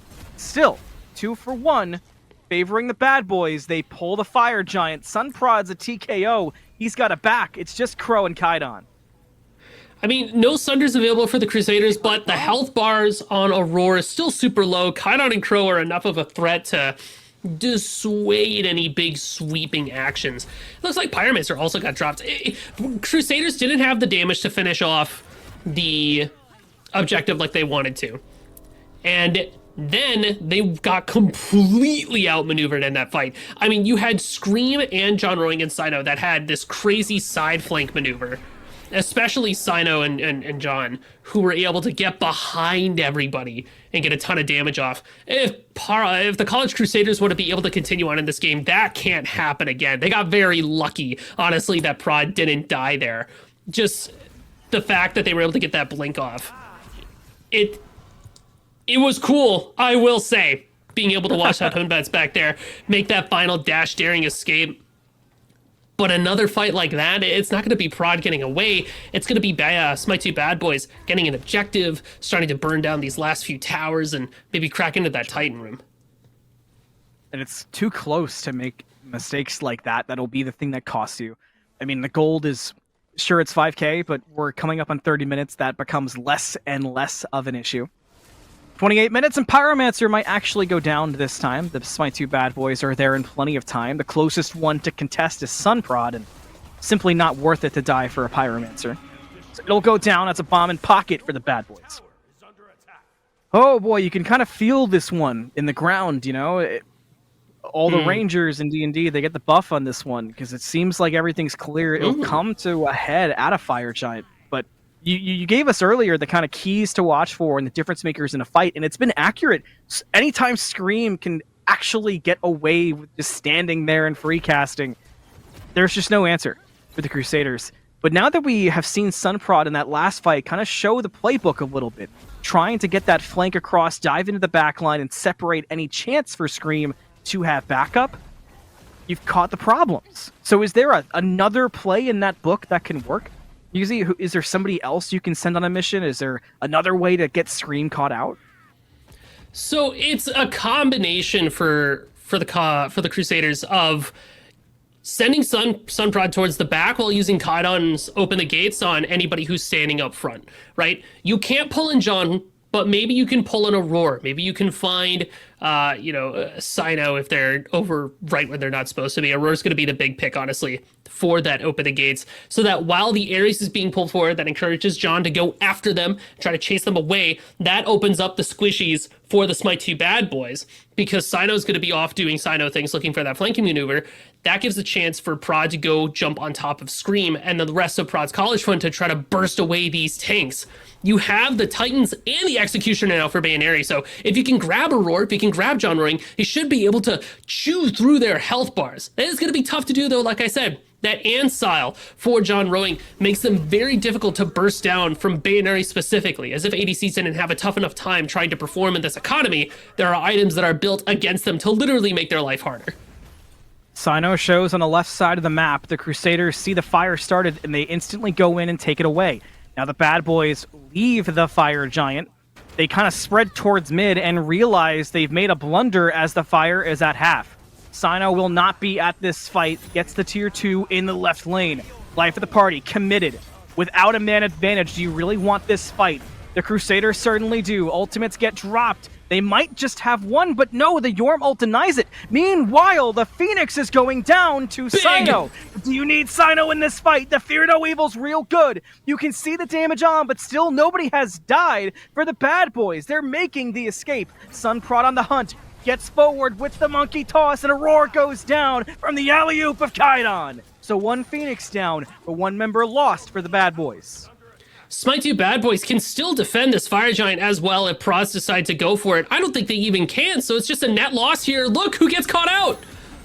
Prod chase Sino on the hunt, but goes too deep and sees an army of Crusaders and instantly will back away. But still the left Phoenix down, backing in the bush, screams a nowhere, gets the icicles as he flicker forward. Yes, he does, trying to find the kill on the Prod, and he gets it with the auto. Down will go Prod, but Scream aggress forward, gets the flame, and Sino's got his back up to get another one. That's going to be 3 standing Crows here. That dissuades them from chasing out Baronary. Crow wants it. The beads, boink, got him. Do you have more? Sino, add him to the body count. Double kill for Crow, a bank and a bonk, and you keep on chasing. John Rowing will escape. So it turns back again and ends favoring the Crusaders. But remember, through all that, Fire Giant stays standing. Ancient Fury still on the map, and a Phoenix is down for the Crusaders. It's always so interesting watching Scream play mid, because they still position almost how you would expect a jungler to, right? They get in there, they get in the mix. It's always very aggressive from them. And now that they also have this, the Ob Shard online, like, it's just a crazy amount of damage that they're able to output there. And the fact that Crusaders lost so much, yeah, they killed everybody, but they couldn't do fire. They can't even do pyro, because there's enough tanks alive from the bad boys to be able to say, listen, I will kill you if you decide to do anything stupid. Long one so far. Crow steps through mid. One chain on, will be okay. We are getting to that point of everyone's finishing up their full builds. You can see final items being completed by the Smite 2 bad boys, sort of on most recent backs.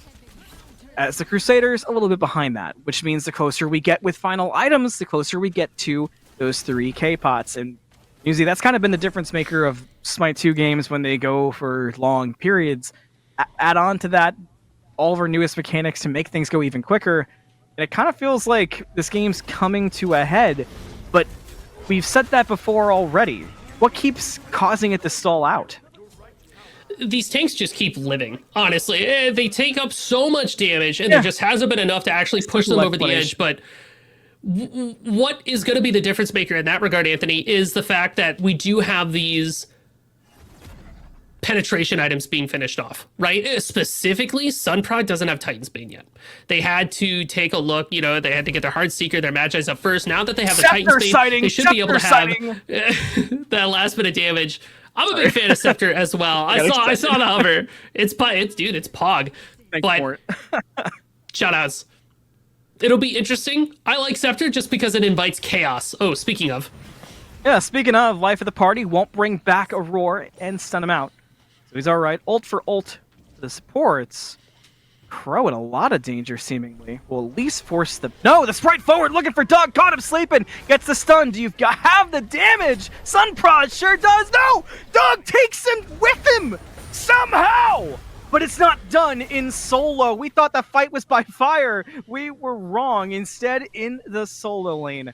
So far, just a 1-for-1. Both teams kind of realizing it. But now Yorm with the cutoff that splits the Smite 2 bad boys up to do damage, but it leaves a roar behind. And Kaidan will take him out. A Scepter to slow things down. John Rowing trying to lead the way, but he needs backup. He needs support of some kind. Kaidan gets the double through it. Sunprod goes down. 3 for 2 so far. The Crusaders stand tall. Yeah, would you look at that? Sunprod's got their Titan's Bane online for that fight, and people died. That's insane.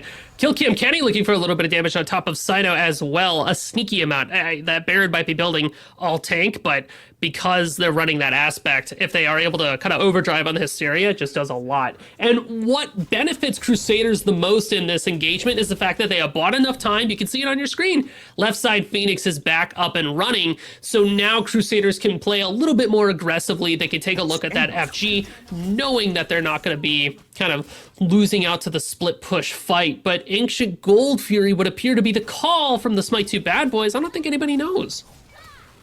The closest would be the Artemis. Maybe Baronary does. Checking it out. Knowers? Might get there in time to contest too. And look at the damage done already. Baronary pops. The Tusky gets a kill and gets the gold. Maybe no. Scream takes it right on back. You really thought I'd let you have that. And Scream gets the gold for the team. Baronary gets a pick. Well, at the very least, because you got the pick on top of Sino, 50 seconds without a jungler on the map, right? Now's your time to make a play for fire. You have the man advantage. You were able to, get that kill that you need. It did come at the cost of Bayonary's ultimate, though. It also, I want him to go for it. They have to go for it. They need to, but something tells me Smite 2 bad boys are going to be able to put a fight here. See how accurate your That's So Raven moment is, Musi. It's the spilled water, man. Baronary's got a lot of damage on it. Crow does take some poke and steps back and resets for the time being. Smite 2 bad boys aware and near. 5k on fire. Yorm gets in the pit. Sunprod going around the back. Fire Giant down to 2k. Baronary still on it. Life of the party used. Gets a stun out. Fear No Evil finds 2, but the pull back in might do more. And the no escape brings back 2 more, but where's the damage back from the Smite 2 bad boys? Fire Giant goes to the Crusaders, and they start grabbing picks too. A roar will fall, and the Crusaders group up as 5 strong. They've got a lot of damage on, but the Smite 2 bad boys can't pick the fight, Musi. What a turn of events to get that fire, and so safely. I thought when I saw the Yorm walk in that would do it, but instead, the Crusaders stand tall. The Scepter of Dominion was off the mark. It didn't land on top of the Fire Giant, which would have been able to stall out that health bar a little bit longer because Crusaders were intent on looking for the burn in that moment. That definitely could have been a chance to kind of turn all of that around. But no, you're able to pick off Sino. That opens the gate wide open for that. And there was a moment, too, where I was worried that maybe Scream was going to get caught out. That aggressive jungle-esque positioning could bite them in the butt. But now, Crusaders, still strong. Everybody's got FG, just going to run it down that mid lane. They want to find a couple of picks, though. Aurora's going to be up in 10 seconds. Tier 2 will fall in mid. Kainan playing a bit forward. Gates is up. That's a really important note for this next fight. That's been a go button for the Crusaders a lot today. Crow seems to follow up on it. Mid Phoenix is the focus. Gates are out. The gates will stun out the Yorn. The Mid Phoenix will fall. Aurora getting aggressive, looking to see what he can find. Crow is low. Look at that damage back on to Scream. It takes him down. Sino might be TKO too. No escape will find nobody. And the Smite 2 bad boys begin to fall. They can't lose more, but they do. They've got 2 left standing. And into the throne room go the Crusaders. They want the game, and they might just have it. Titan damage is good. Crusaders are locked in, and the bad boys can't hold. They have yet to find a kill on the defense. 2k health on Titan. Doug finds the first one, but it will be too little, too late. And the Crusaders take the game right at the finish line. It started with that pick over on the Gold Fury. It started with the fact that penetration was coming online for the carries of the Crusaders, and now it would seem that Sun Prod is one step closer to a college education, taking on a team like the Smite 2 Bad Boys. It's a pretty significant pick in this bracket. Yeah, that is one step closer to the fund indeed. That was a heater, but it felt like a tough welcome in there for Sino in the jungle. Scream did play really well in the mid lane. I feel like that's an important note from that game, but ultimately things just came together in those team fights. That we were worried about the aggression of continuously sending Sun Prod forward, but it seemed to pay off. It was kind of a crazy back and Taking forth a there breather, for a while. you know, but like- yeah, it's a bit, you know what, we're going to take more than a breather, maybe a drink of water, because we're going to take a whole on break here for a second, actually. Yeah, And we'll be back. We'll be meet you back guys in like back a little here in bit. Yeah, we'll see you. Hello, everybody. Welcome back to Smite Game. More Smite Prime continues. We got to see another banger that feels like it's been a constant throughout today. And at the end of it, Sunprod, the college fund, it's looking like there's a chance for it to grow. But I'm not alone up here as just Malum. I've got a Musi with me too. Let's see what he's up to. What's going on, guys? That's for everybody at home. That's for the boys back home right there. Big fan. Big fan here. Smite Prime. Listen, that game. Men used to go We're gonna to talk a war little bit and about that put game. on the side of planes. That's so true. I would die for Daji. I'm so excited for her release. Like, she's so sick. She looks so cool. The ultimate looks sick. You know what else looks sick, dude? This game. The This was replays! a Thanks, crazy Billy. back and forth. Shout out Billy. That's gang. Anyways, so this game was actually kind of insane because you had moments where it looked like Smite 2 Bad Boys. They had a gold lead pretty much the whole game despite being down in kills. Scream was racking up an insane amount of damage, but Prod figured it out, right? Being able to split the difference with Open the Gates, Sunprod being able to finish up their penetration, that last bit of damage that they needed, but most importantly, the single most important play of this game, Bayro catches out the greediest Ancient Gold Fury I've seen in my life, and is able to find the kill on top of Sino that opens up the Fire Giant play for Prod's College Fund. They sweep up the fight, and then with the extra gold in their pocket and FG buff on their back, they just run it down mid and end the game. It was diabolical. I feel like one of the most shocking aspects to me was that despite all the damage Scream was doing, it really only took him so far. Because as we've looked through these replays, I've noticed the Smite 2 Bad Boys didn't really have a grouped fight most of that game. Yeah, it's like there were weird splittings and weird groupings throughout, like just kind of impressive skirmishes, but never that full-on commitment until we kind of reached those later stages. But once it happened, I feel like the Crusaders are really able to take advantage of that. I also think one of the cooler things about this match as well was the appearance of Ansile being so prevalent, not only for the Baron where you kind of expect it to be, but for the Ares and the Jormungandr as well. Like, just cool bits of tech. The Ankile went nuts. It really did, jokes aside. It was such a... You could feel it in fights. And I think they're kind of key to items like that, right? Is being able to feel their impact and actually feel what they're supposed to do. Mm-hmm. I mean, Aurora will just pick items just because they feel good. So, but you know what else feels good, Anthony? Giveaways. Giveaways feel pretty good, They right? do. And I've got a whole list to go through for everybody. So here we go. Oh yeah. First up, Buckle. Little Thanatos Cupid. This one was going on earlier today, but make sure you get in and do this right now on TTV Smite Prime. So if you're on twitch.tv/Smite Game, open another tab, type in twitch.tv/Smite Prime, go into chat, and use hashtag giveaway. That will enter you for Little Thanatos Cupid. That does not work in Smite Game for this skin. You have to go to Smite Prime's Twitch chat. And the reason for that, oh, Mr. Malum, I wonder why. Because in Smite Game chat, we have a separate one going on, as you've seen throughout it for a bit. And that's the same thing. Use giveaway in here for the Dark Lord Sung Wukong. So use exclamation point giveaway in Smite Game chat to get yourself... No way Void Pain got referenced in Smite Game. To get yourself entered in the giveaway for Dark Lord Sung Wukong. So, one more time.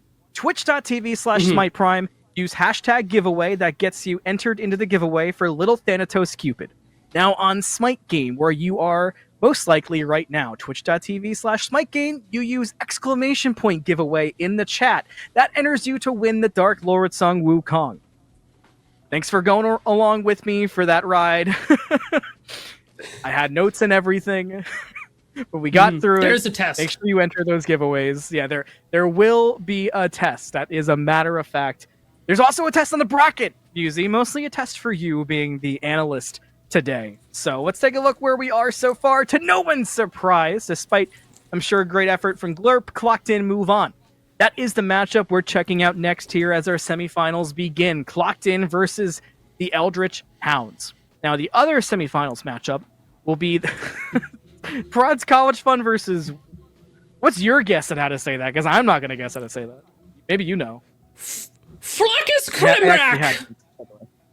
What did you just say? Yeah, and you have to... What did you call me? Krimrak! Kimrak!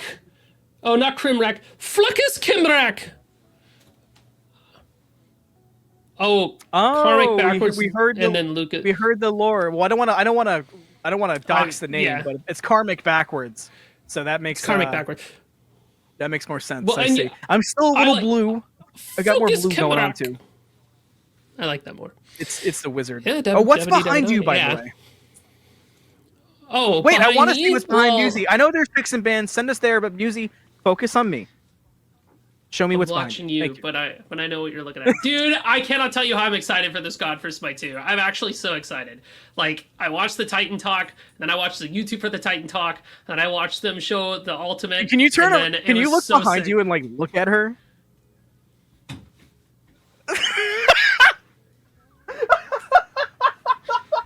Big fan. So good. Hey guys, it's so it's like, you guys remember Tumblr? And they would have people photoshopping pictures of themselves with Fluttershy. Can you kneel down real quick? Can you go lower? Sure, I guess. Yeah, lower. Yeah, lower. A little more.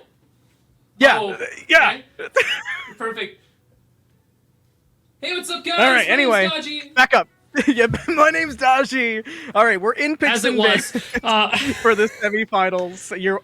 You're all welcome at home. Make sure you enter giveaways and keep watching Smite Prime. That's how you thank me for. I'm literally so excited for that request for everyone at home. I'm so pumped. But Clocked In versus Eldritch Hounds. We've already gotten through some of the bans, and of course ESET is gone. But Baron makes it through bans. Same thing with the Hoonbots so far. So Clocked In want nothing to do with what we just saw work for the Eldritch Hounds.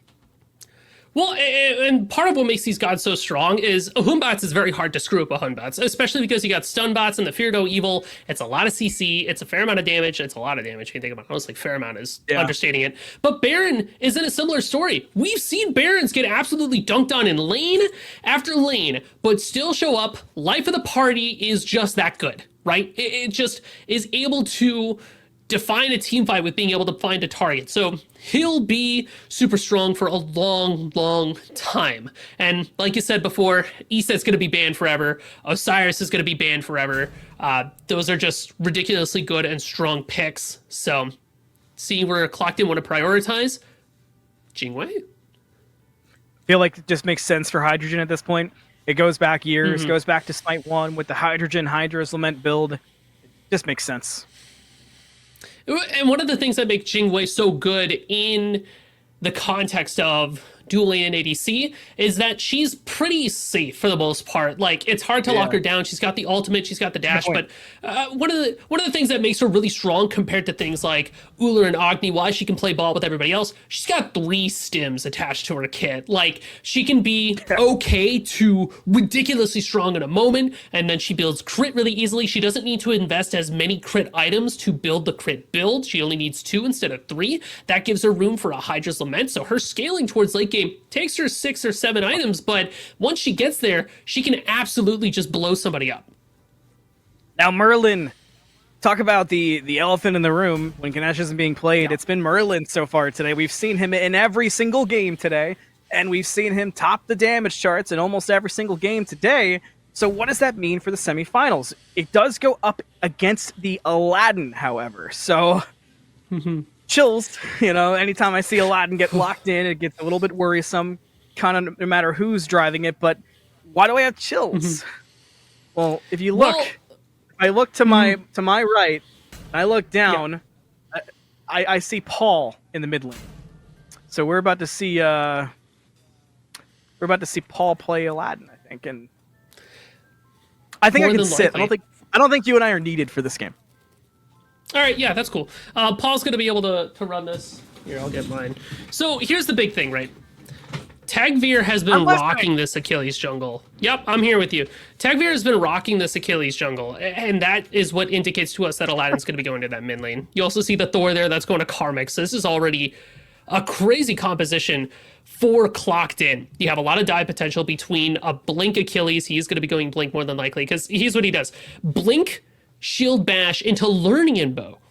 Because when you have that player stunned, you get all 3 shots of the bow off, and you get those autos that you weave in there. You put them just in range for the execute. Tagveer's been rocking this Achilles. We know ball. We know what's going on. Aladdin, similar story. Paul has this playstyle where they just like to dive in on the back line and just try to kill somebody. They try to trade. They try to trade until eventually their trades become gritty and grittier and more, and then they just live at the end of it. So we know what Clocked In is doing. This is the same bread and butter we've been seeing for a while. I'm interested in the Eldritch Hounds, me personally, because look at the composition over there, right? What's hands happening? Up if you're excited to see Paul play Aladdin. But hands up, left hand, if you think we cast or cursed Clocked In, because I'm sure there's a little of both going on. Now, can't help a little of both. For the Hounds, Nemesis locked in last. I haven't seen Nemesis in a bit.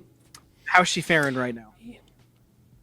Honestly, I also haven't seen Nemesis in a bit. So we're kind of operating on old information of what she does and how she's able to do it, which luckily we won't have to guesswork too much in this screen. Exactly. Let's get into the most exciting screen we can see. The screen of the battleground. Let's head into game. It's semifinals. The winner moves on to the grand finals, which will be a best of 3, but semifinals still best of 1. So you got one chance to make it all count here. I'm still Malum. He's still Musy. We still have Morty and Tess running the in-game stuff and making it all happen. Of course, we have Billy and Jithens behind the scenes today. It's been a cohesive effort and a bunch of good games, but it doesn't end quite yet. We get Paul and Aladdin. We get to see that go through. We get to also see if Merlin is still the dominant force today. When we look across at everything else, Musy, what else is going on the battlegrounds that has your interest? So we touched on it, picks and bans, so we can really get a chance to actually have that conversation. NMR with Nemesis in the jungle getting surrounded, actually. Hold on a second. Yeah, you can kind of sense the nerves, and you see the dash away. I picked an ambitious time dash level 1. That's going to be tough to clear, especially with knowing how Tagveer has sort of adapted and learned to play the jungle. I'm almost surprised we don't see an adjustment, maybe an invade here, or just starting in the other jungle because of that. That's how I know you still know ball, Anthony. I was thinking the same thing. I was like, I mean, she can't really do too much. It's like 50 damage per dash, so it's 100 damage total. If that was Scream on the Achilles, he would already be at the other speed. Oh, he would have just followed him all the way in there, like our speed. We go there together. But what this Nemesis is able to do, especially with the ultimate, it's just able to live for quite a bit. I'm almost expecting to see more of a tankier Nemesis from NMR so that they can kind of play up with Remakami and with tempo and see if maybe they could try to brawl around and try to get a hold on top of specifically Paul or Hydrogen.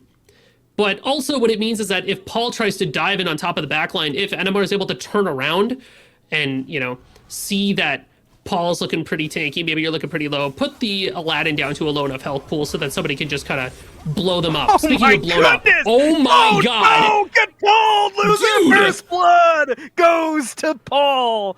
Tito looks so good to start our day off, but maybe a little bit humbled here in the semifinals. Oh my goodness. That's also an Aladdin moment. I won't lie to everybody, but my goodness. God, that character is ridiculous. That's why he keeps getting banned or something, dude.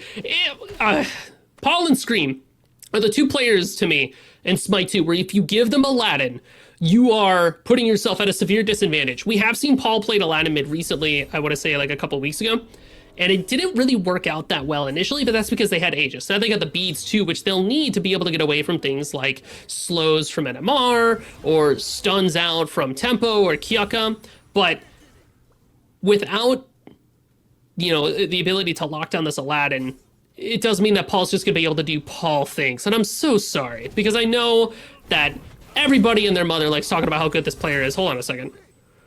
We could talk about Tegvir's death. Let's talk about how good Tito might be. NMR, slice, and dice. Tegvir, no more. Down they go. Well, at least you're able to find the Achilles in that moment there. Eldritch Towns are still able to find a little bit more here in the dual lane as well. Happen does get poked out a bit. You see Tempo kind of step around the side, but now the aggression in Axe, no good. That might have been the difference. Had that Axe hit, it could have been different. But now Beads out, damage on, Ymir dead. Happen is no more. NMR making his presence felt across the map. And we went from a Nemesis that got stuck taking dash level 1 to no punishment to 2 kills for the Eldritch Hounds jungler. I like this type of movement from NMR because Nemesis is one of those picks that's going to do one of two things. They're either going to sit there and farm until late game and try to make something happen then, or they can get active early on the map and try to force out a lot of these kills. So I like the fact that NMR has taken that earlier path because Clock didn't scale so well to the late game. You have to strike while the iron is hot. You have to go for these early engages to try to establish a lead that snowballs you to the late before Clock didn't have a chance to really get online. That makes sense. Especially with kind of the way that NMR plays. I feel like it's it's almost a zero or hero play style I've seen NMR adapt over time. There are games where it feels like you're watching somebody with so many years of just straight pro experience, not even kind of in those up and down different circuits. But then there are some games that I feel pretty confident NMR would be one to agree with me, where NMR seems like he just loses a step with the other jungler. And if you can get one of those strong gains from NMR here in particular, put Eldritch Hounds on a good starting foot, that could be all the difference needed.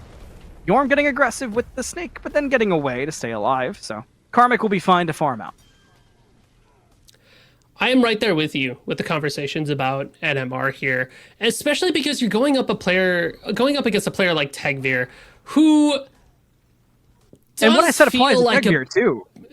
Yeah, like they're both kind of hot or cold, right? They have their moments, but Tagveer has been doing a really good job of being able to like hunker down and look for the appropriate moments. It's because you're on this Achilles pick, you are always relevant at every stage. Hold on a little bit. Scuffle around NMR, getting chased out. You see the chase. Both junglers will meet up. Tegvir steps the other way. And Amar is still just ready to dance. Will lose out on those gold chalices. This kind of has to watch Tegvir steal him away. And one thing too, kind of talking about the Tegvir, the NMR dynamic, Tegvir to me has the advantage of the knowledge of so much experience, but on so many different roles. I've talked about this before with Tegvir. If you've watched Smite 2 competitive, you're accustomed to Tegvir the ADC that we saw on Food Drive for Globe, play on the land stage, play Sasano, torture Zapman, all the things. Hang on. NMR, damage on, but it turns for... Forget everything related to fire. Let's just brawl in the jungle. But only for so long. Now the step away. Paul also lurking. It's a dangerous game, Yuzi. Karmic holding on to the hammer is really smart there, because had they thrown it any earlier, they would have gotten suffered by the dot. But what I like here is the response from Clocked In. Everybody's so focused on these brands, it looks like they wanted to pick up gold, but pinging on that ward is Tempo to come check it out. And they're going to have a lot of objective damage too. I mean, happen on this Ybir pick. Similar reasons why they're able to bully out people in lane. They do so much damage so early in the game.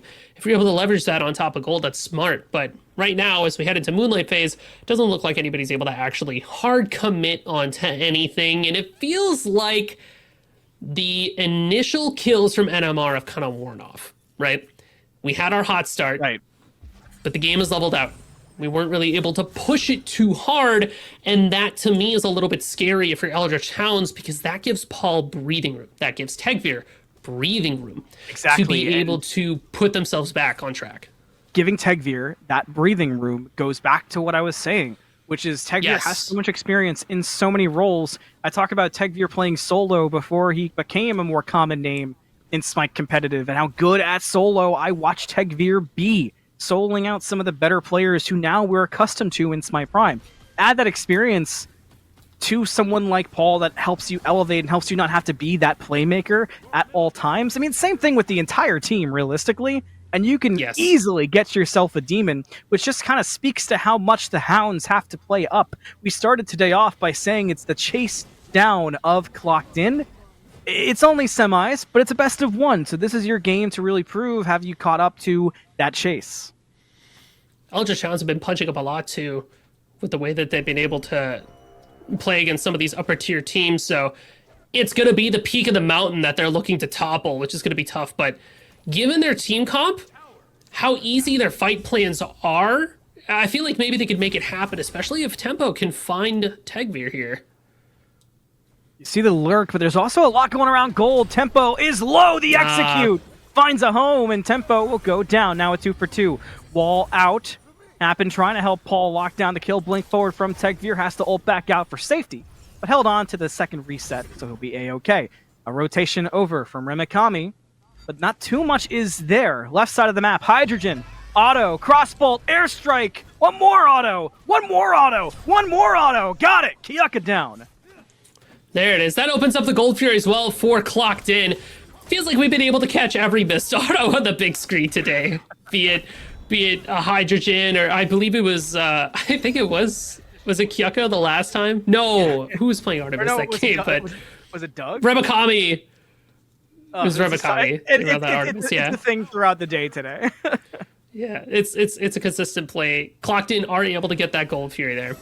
And remember what I was saying earlier, how Tegvir can take that early death and still be relevant? We just saw it, right? Achilles has the execute. They're always relevant at every stage of the game, because you don't need a whole bunch of items, your penetration, your power, your strength, your that's the other. Dude, you need to hit 4. Somebody's in range, you hit 4. What is an Ares going to do to get away, right? They're going to pick up the phone and try to call mom, pick me up, I'm scared. There's a hot Greek guy outside and he's got a spear and I'm worried, right? Like, and unfortunately, you're getting speared, be that as it may. So that is why Tegvir remains to be so scary. That is why Clocked In, like you said before, Tegvir doesn't have to focus on being the playmaker. They just got to focus on their game. And because of that gives them the breathing room, and that's what leads to these plays. That's why Clocked In have been looking so good for so long here. Eldritch Hounds, the onus is on them to make something happen. Grouping left, Tenemar will run into Tegvir in the jungle first. Now rotation back over from that duo lane to NMR that the Hounds will match. And it will fizzle, at least for now. No Gold Fury up to fight over, kind of to Musy's point. So instead, let's look mid lane. You can see Tegvir following NMR out. Karmic almost died to Yorm in the meantime. Have to ult away for safety. Yorm will go on the chase in the right lane. In the mid lane, we got a lamp out, and we got a dead Nemesis just as quickly. Karmic, the chase was good, but the hammer through the wall will keep him safely. So all those ults out, and it equaled 1 kill in the mid lane. The fact that Paul can kit dump on top of you, put you in the lamp, and then kit dump on top of you again. Because once you put somebody in that lamp, your cooldowns are reset, right? That is one of the key parts of how an Aladdin is going to be fighting. So NMR just does not have a chance in that moment. And the scary thing here, too, is that Paul is building for strength, so we're building for that genie damage. So the fists that are slamming down, the dash, it's just a lot to be able to put up with. And unfortunately, the damage is just overwhelming. Paul's only going to get harder to deal with from here. We've seen some fun ADC trades today. So definitely worth kind of just peeking over at the map on the left-hand side over that at any point. But mid lane seems to be the team focus overall. Even when there was a dual lane meetup, they kind of transitioned over and focused towards mid. Now, I feel like that lines up really well with this current meta and current state of the game, given the Twilight phase, or the Moonlight phase, excuse me, of meeting up in the mid lane, fighting over the pillow fight, as we've been calling it today. It all meshes well, but it kind of makes it scary, because I don't know if you want to be picking fights with Clocked In at the moment, especially with how ahead they seem to be getting, at least in terms of feel. My goodness, are we diving all the way? No. No, not quite. You do have the Rage online for Hydrogen, though, so they are going to be fishing for be it kills or assists, trying to get that online. You have the Frenzy Dagger there, too. Interesting to see this build from Hydrogen as well.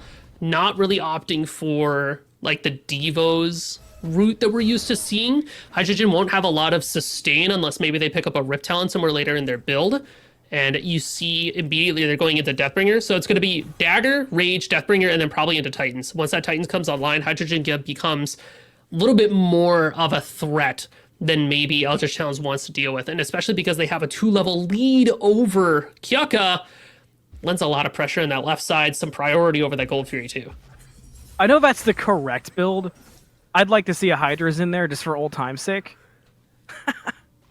Honestly, you should see it. But unfortunately, it comes in at the very end. Kyuka, stun, damage on. Shell out from Karmic. Backup is there. The spin to win. Kyuka has to watch. And now Karmic will use the ult to get away. The pull back does affect Tegvir. Should go down to the chase of NMR. Needs one more auto to do it. The dash forward might get it through. Tegvir breaks some ankles. Turns back in to the Sword of Tempo. And the Lamp NMR will go down. No, got the shield up. Paul, jump down, no good, gets the reset, brings him down. Meanwhile, Ramakami finds Happen outside the lamp, in the lamp. Paul, still fighting out, transfers out, and gets shut down. Tempo with the big shutdown on Paul. Lots of golden pocket there. Hydrogen will go for the retreat. That's 3 dead on Clocked In. It's a good call there from Eldritch Hounds, being able to catch somebody out, and just the rotation there too from the rest of the team, being able to isolate Paul once they're inside that lamp, sending in Tempo to help out NMR, who was able to wait just long enough to get their shield off to get that last bit of damage. That is how you want to be able to play into this Clocked In composition. It earns Eldritch Hounds that Gold Fury. Hopefully that'll help level the playing field a little bit. It does. And try to catch up the rest of the team to where Clocked In is sitting at experience-wise. Specifically, Tempo is going to have that leg up over Happen. So if you can keep the aggression... Oh no, she's out. Hydrogen, Jingwei, very safe. But that's what you got to do. Force out the Jingwei ultimates. Ball catches NMR at the end. Ramakami's here, out of the stealth, into the spit. Karmic takes a lot of poke, but just backs away. Won't be a full fight forced. Now, the timing there for Hydrogen was so good to get that ult off. If you get caught in that chain, good as dead in that instance. Yeah, just being able to deny the movement from a character that is so heavy on it. And especially because we talked about how Jingwei has 3 stims in her kit. One of them is attached to that dash. So being able to turn that off turns off one of the things that makes that character so strong. That's why I like Ares here for Tempo, and I really want them to, as you like to say here a couple of times, force the issue. Really just make something happen on the map. Keep this Jingwei down. It's free farm for your team if you're able to keep her in a cage, as it were. Ever since I wrote it on my legal pad, I've been locked in. Bravo 6 going dark! Okay, last time I'll say it for today, I promise. I think it's fun. Moonlight descends over the battleground. Clocked In, holding onto a gold lead. Eldritch Hound's not far behind. However, same thing with the kill lead. 1 kill is the difference in this game. We've talked a lot about mid lane. We said Paul's name a lot, but Tito is keeping up in farm. So watch for the Merlin, who's done so much damage today. Point in case. Pyro looked at and considered by the Hounds. Clocked In are aware, so it'll be a bit of a teeter fest for now. Rotations coming out from the ADCs. Mid lane's about to be a party. There goes the jump in from Paul, but who's the target? Oh no, the lamp's no good. The knock up and the beads combo there. from Kiyuka will keep him safe from getting stuck in the lamp with Paul. That will reset this fight a little bit in terms of how Clocked In can approach it without Paul having that lamp. Karmic in trouble, flames on there from Tito. Damage still good from the Merlin, even this far in. Tegvir looks for the answer, and Ramakami answers right back to that. This is a wild one, but Musi, it's fizzling out already. All of that commitment, all those rotations, and we just wipe our hands, call it good. Yeah, I mean, grab a moist towelette after you finish eating some wings. You kind of picked at it, but you didn't finish them per se, so... I'm so hungry. Can you use a different example? Can that be wings? I had... yeah, that's okay. I had, 7 more wing metaphor. It's fine, I'll put them away. No, that's okay. Only 7. Yeah, I had 6 or 7 ready to go, but that's okay. But no, you're right. It is a lot of kind of posturing. I think is the big thing to do. Do what? What happened? Nothing. I'm sure someone's already said it. Okay. You know what you did. My bad. I've got 2 Hot Pockets waiting for me once we're done today. And I've been thinking about them since the second game of today. I woke up hungry. But the Eldritch Hounds woke up hungry? Hounds, yeah. They're hungry for Pyromancer. Happen, a knower, standing near. You can see the poke out on Paul in the mid lane. Happen steps up. Can't quite connect. Lamp out in the mid lane. It's onto the Ares. Paul will get caught back in. Has backup now in Tegvir. That's big. That execute works in the lamp, and pop goes the tempo. Says later, boys. I'm out. I like that the Yorm was able to check out through it. Now contest in the mid lane. Tegvir steps up, can't find much. The Yorm will get out of dodge. Things will calm. So just the one pick through, once again, what was a big grouping and a lot of chaos. Again, it really does feel like a lot of posturing where Eldritch Hounds are playing very carefully. They're not really ready to commit too entirely much to anything, but because of that Clocked In, are able to take little victories and turn them into big profits. Pyromancer will be the first thing to fall, but because Eldritch Hounds got TKO'd at large, that opens up this Gold Fury pit as well. And I think this is the experience difference between the two teams here. We talk about how Paul has a lot of experience, Tegvir has a lot of experience. Everybody from Clocked In have been playing this game for so long at such a high level that they're able to find the craziest plays from the thinnest of margins. So now Eldritch Hounds are staring down 2 lost objectives, 2 huge lost objectives too. The only big one left on the map right now is FG until everything respawns, but that gold differential is going to start getting deeper and deeper and deeper. And remember what I said before, this is a late game scaling team. Paul is late game scaling, Hydrogen late game scaling. They've got Demon Blade and Deathbringer, triple crit items on a character that doesn't need it, but it's fine. They're just going to look at a squishy and blow them up. The saving grace for Eldritch Hounds is that maybe because they don't have Titan's Bane, Jingwei isn't going to be able to be as effective, but honestly, it feels like Jingwei isn't here to hit tanks, they're just here to hit squishies. Commit in the mid lane, looking for tempo, but can get around the wall. Paul's in some trouble. And gets the lamp out, though. Gets the heal, gets the damage across. Might just blow up NMR for considering it. Down they'll go. Tegvir with the credit for the kill. Back out of the lamp. Things are A-okay. That was, wow.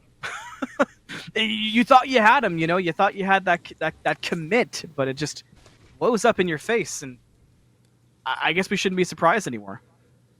Yeah, unfortunately, because the Nemesis at this point is just pretty far behind, standing up to the Aladu, who's level 18, and Tegvir, who joined into the fray as well. We did get a chance to see the Nemesis all come out to buy a little bit more time, but they're not going for a tankier build. They're going for just a lot of auto-weaving Frenzy Dagger, as well as the Hydras and everything there. So that type of attacks are going to be able to kind of shred down people, but only if you have the levels to be able to back it up. And unfortunately, NMR just doesn't, as Ramakami gets out of dodge there, just barely able to escape with their ultimate.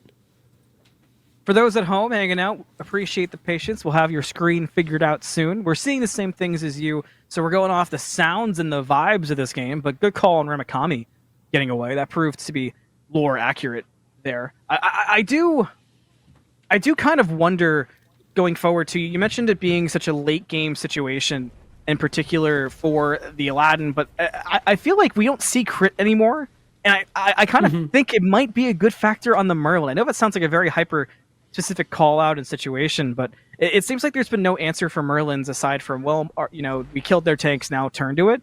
Maybe that can be a hydrogen issue or a fix for hydrogen to handle. I kind of like that thought process because what Jingwei is able to do is just pop the 2 and then, one shot somebody. So Merlin as a character can't really make too much space of themselves if they're getting run at like that. The problem becomes Hydrogen's position. In order to make that happen, have to be really aggressively positioned so they in turn could get popped. But if if Hydrogen is able to cross that distance, you're 100% right. Tito just gets kind of bopped super hard in the head. I think also what's really funny here so far too is they are on FG. It looks like no rage stacks yet for Hydrogen. They just haven't been able to get anything off of it. Fire Giant will be around half health. We might find out the same thing at the same time regarding the fire. You can kind of see that Elder Challenge, we're trying to group up towards it. We have a long time to look at the map now. They have a setup where they can contest. In particular, remember, Uller, one of the sneakiest characters to get consistent steals of a Fire Giant with. Well, we should know soon. I'm imagining it's been done. So the anxiety will be there. We'll find out when we can. We'll work on getting that fixed up in the meantime for you. Again, thanks for the patience as we work through the spectator issue that we're having. But it's kind of regardless, Musi. Fire Giant looks like it's going to be contest.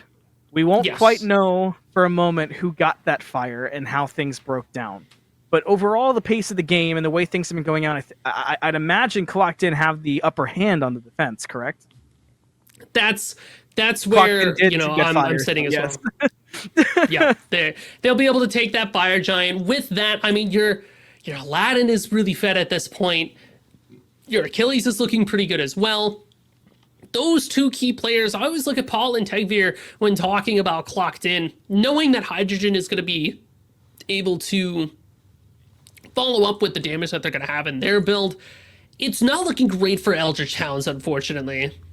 So, yep, you can see, like Anthony said, Fire Giant confirmed by Clocked In. They're going to take a look at that Ancient Gold here as it spawns. It looks like Karmic's arguing with somebody near that duo side camp too.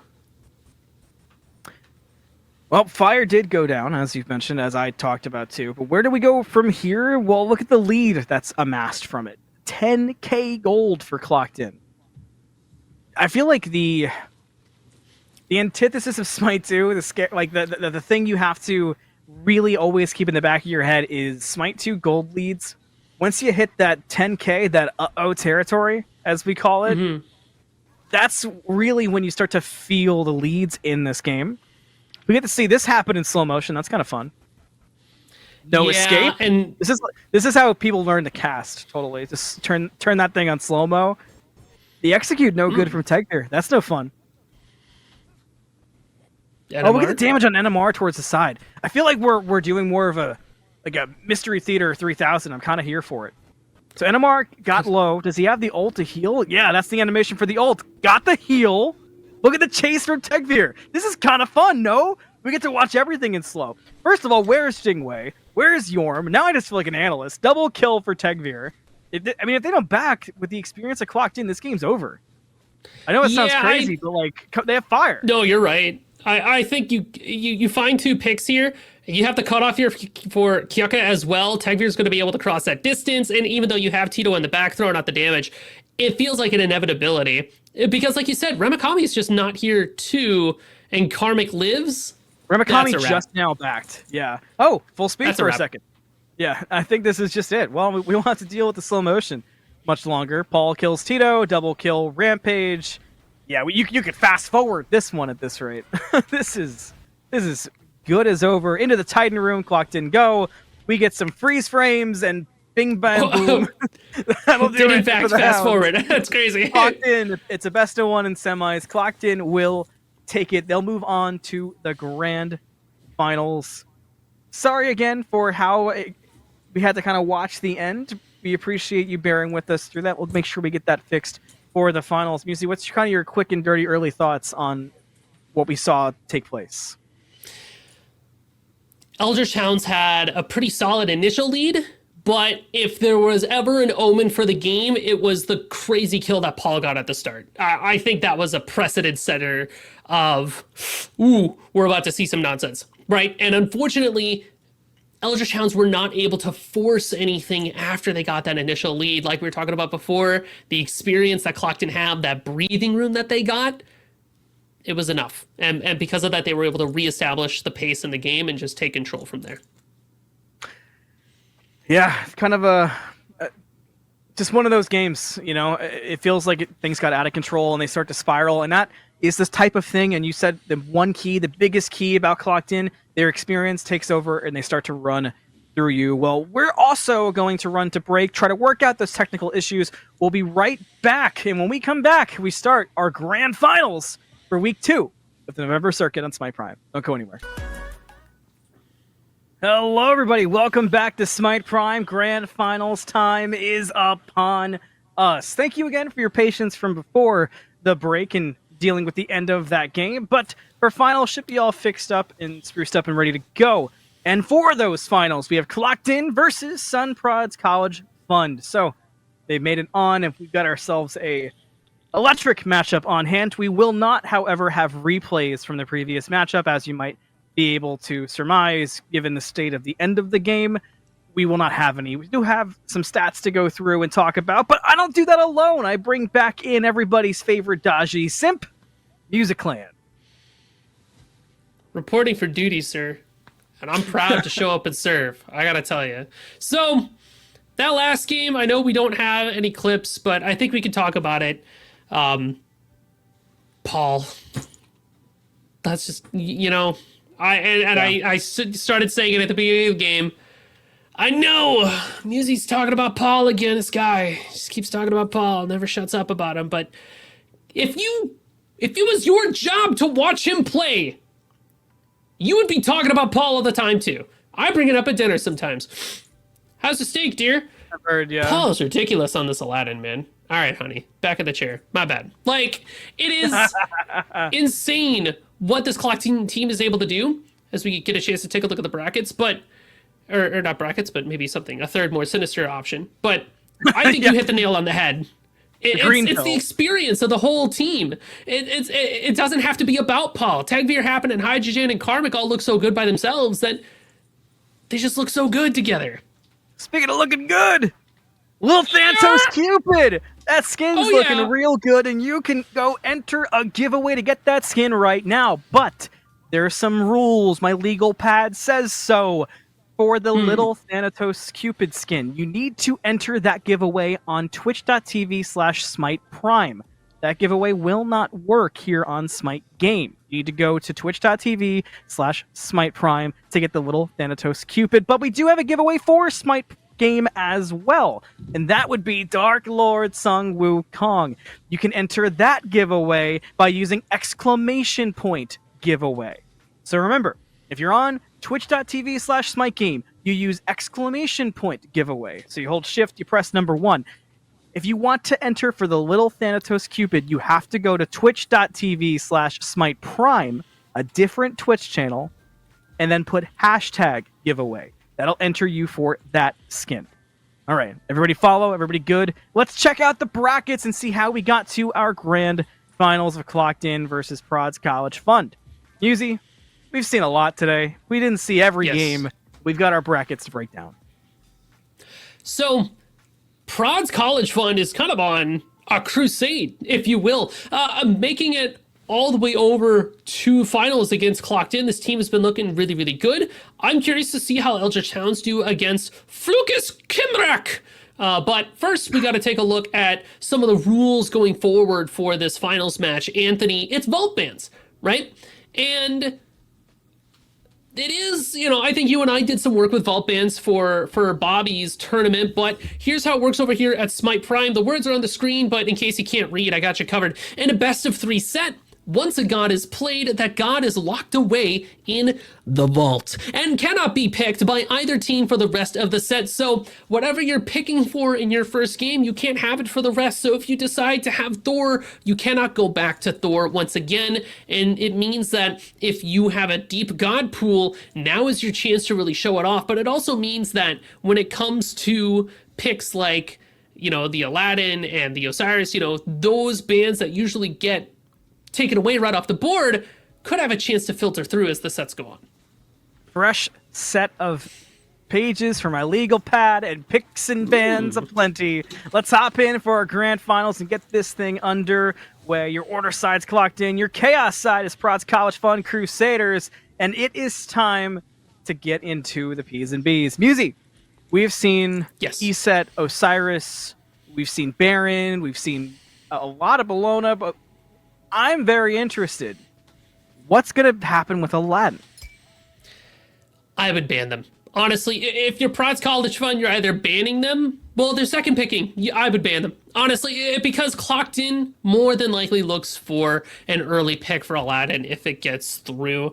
Just because Hydrogen can kind of get away with playing anything that you hand them. I know they first picked Jingwei before, but I don't know if that's going to be the case going forward. Paul looked really strong on that pick. I wouldn't let it go through. I might even go as far as to say ban Achilles away from Tegvir as well, just to kind of put them off their game, but with only one square left for Prod, it's going to be one of those two things. And the problem with target banning Aladdin too, Anthony, is you're letting some other things through. Things like the Merlin that's going to happen. Paul's also really proficient there. The Agni feels like an inevitability somewhere in this set, but also the E set, which hasn't been banned yet so far. Surely. There's a lot to go through. It's not getting through. Or are you playing a dangerous game, or are you maybe trying to call a team's bluff on it using the vault ban system, which could also be at play here with given the state of ESET. Maybe you just kind of burn it and get rid of it early on and say, okay, let's just get this out of the way so this doesn't come up clutch in a game 3. It's, are you playing for 2 games or are you playing for 3 games, right? You could throw away a game and let the enemy have just a bunch of ridiculous picks. But if you are doing that, that does play, allows the other team to play for game 2 of being able to try to wrap it up sooner rather than later. If Clocked In wanted to, I feel like they're a team that could play for game 3 or play for game 2, right? If they get a broken team game 1, they can perform pretty consistently enough that they can pick up some of the other lesser known pieces to make something happen for game 2, or they could try to go for the long game. But because of the way that I feel like Sunprod specifically plays, how they're so good with momentum, if you give them that initial, shovel of coal in the train engine, you chuck it down the tracks, right? That train becomes very difficult to stop, but it's time for the moment ESET got through. Made it through. Oh no. And it's a Merlin first pick for Paul, which, okay. Giant circles, it's hard to beat, bim bam boom. But also the Aladdin is still up and available for maybe for this too. Tegvir. Yeah, I was kind of like gassing myself up for this. It'd be really funny if she didn't get picked up at all. How funny would it be? Jingwei? It's pretty funny. When you think about it. There it is. Now you've given them Merlin and ESET, which That's tough. Oof. So, one of the things that ESET was, it's tough. One of the things that ESET was known for in the latter days of Smite 1 was not only her ability to throw an ult on an FG and be able to pop it, but actually the ESET support was starting to rise in popularity. And I feel like that's translated pretty well over to Smite 2.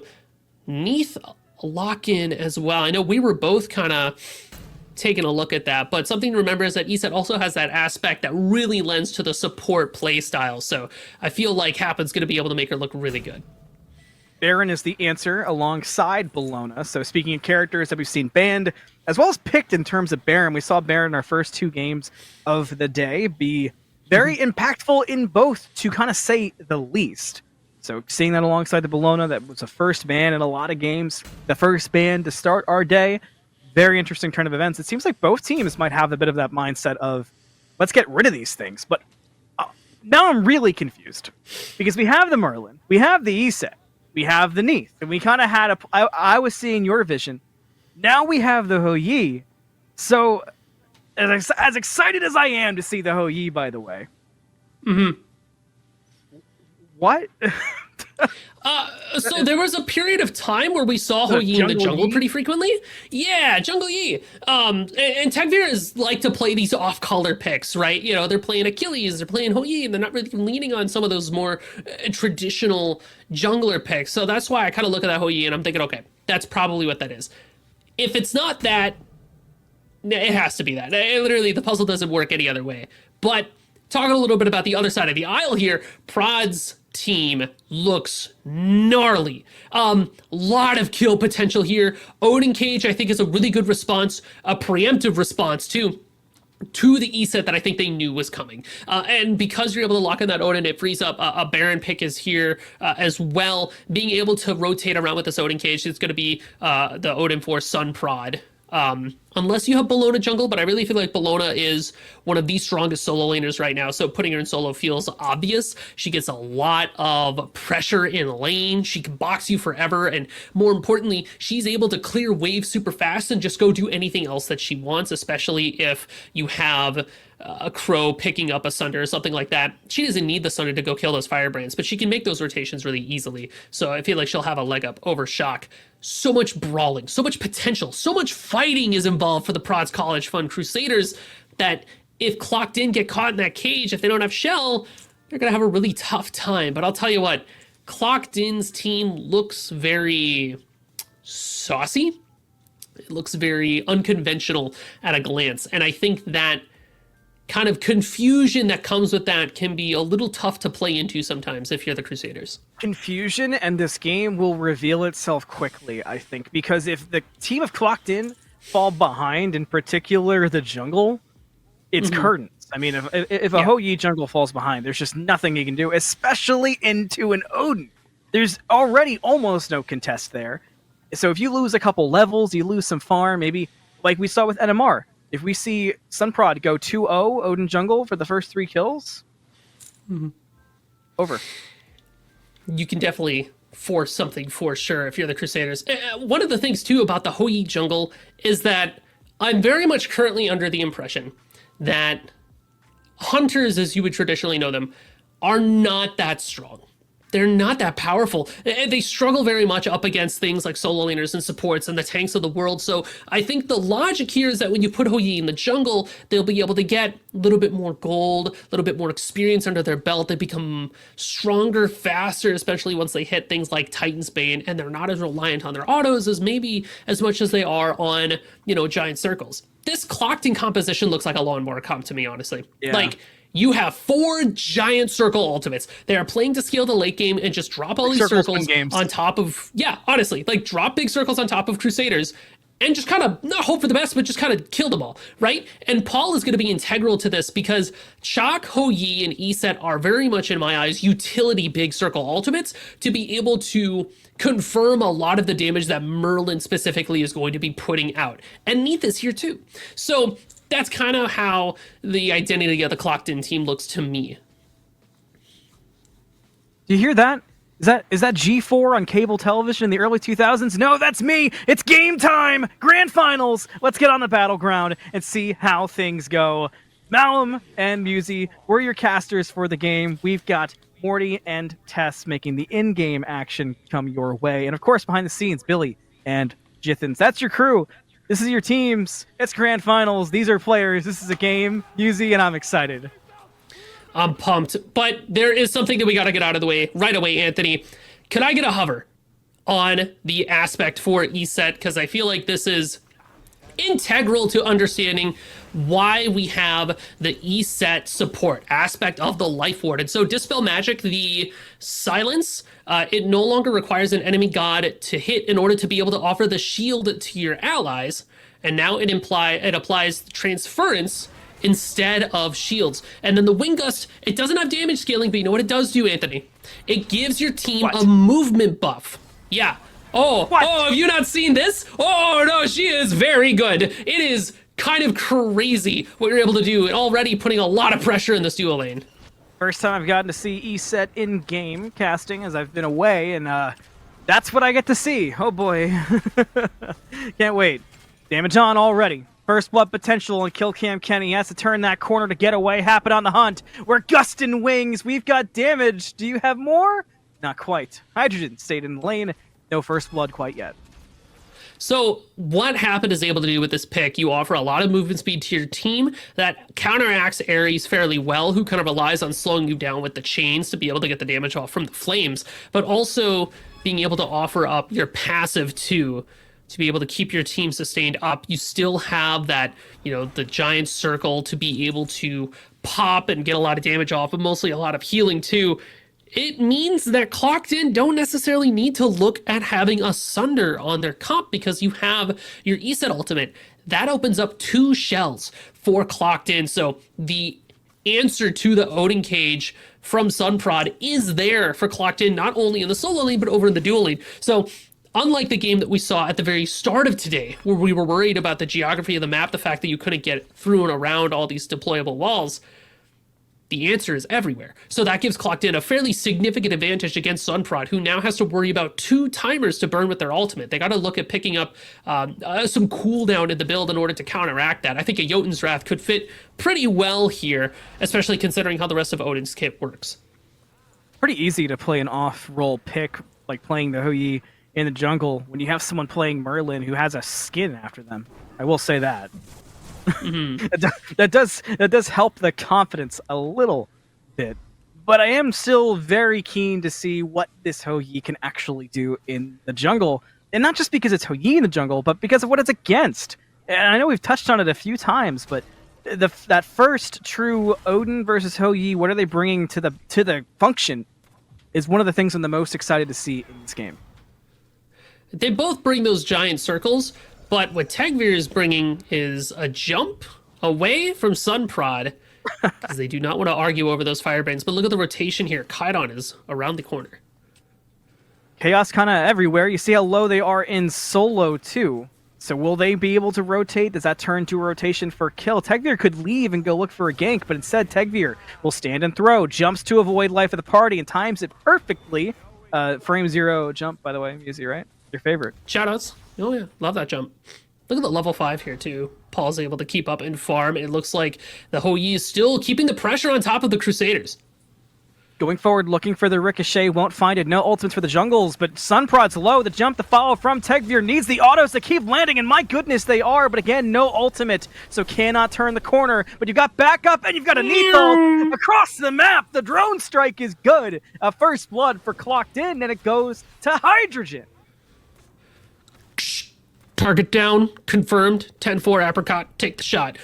Global presence here. Bayonary taking a lot of damage as well. Hydrogen finds themselves another kill, and with the ultimate from ESET, it's not enough to put Kenny down, but it is enough to convince Hydrogen to keep going. They're safe underneath that tower.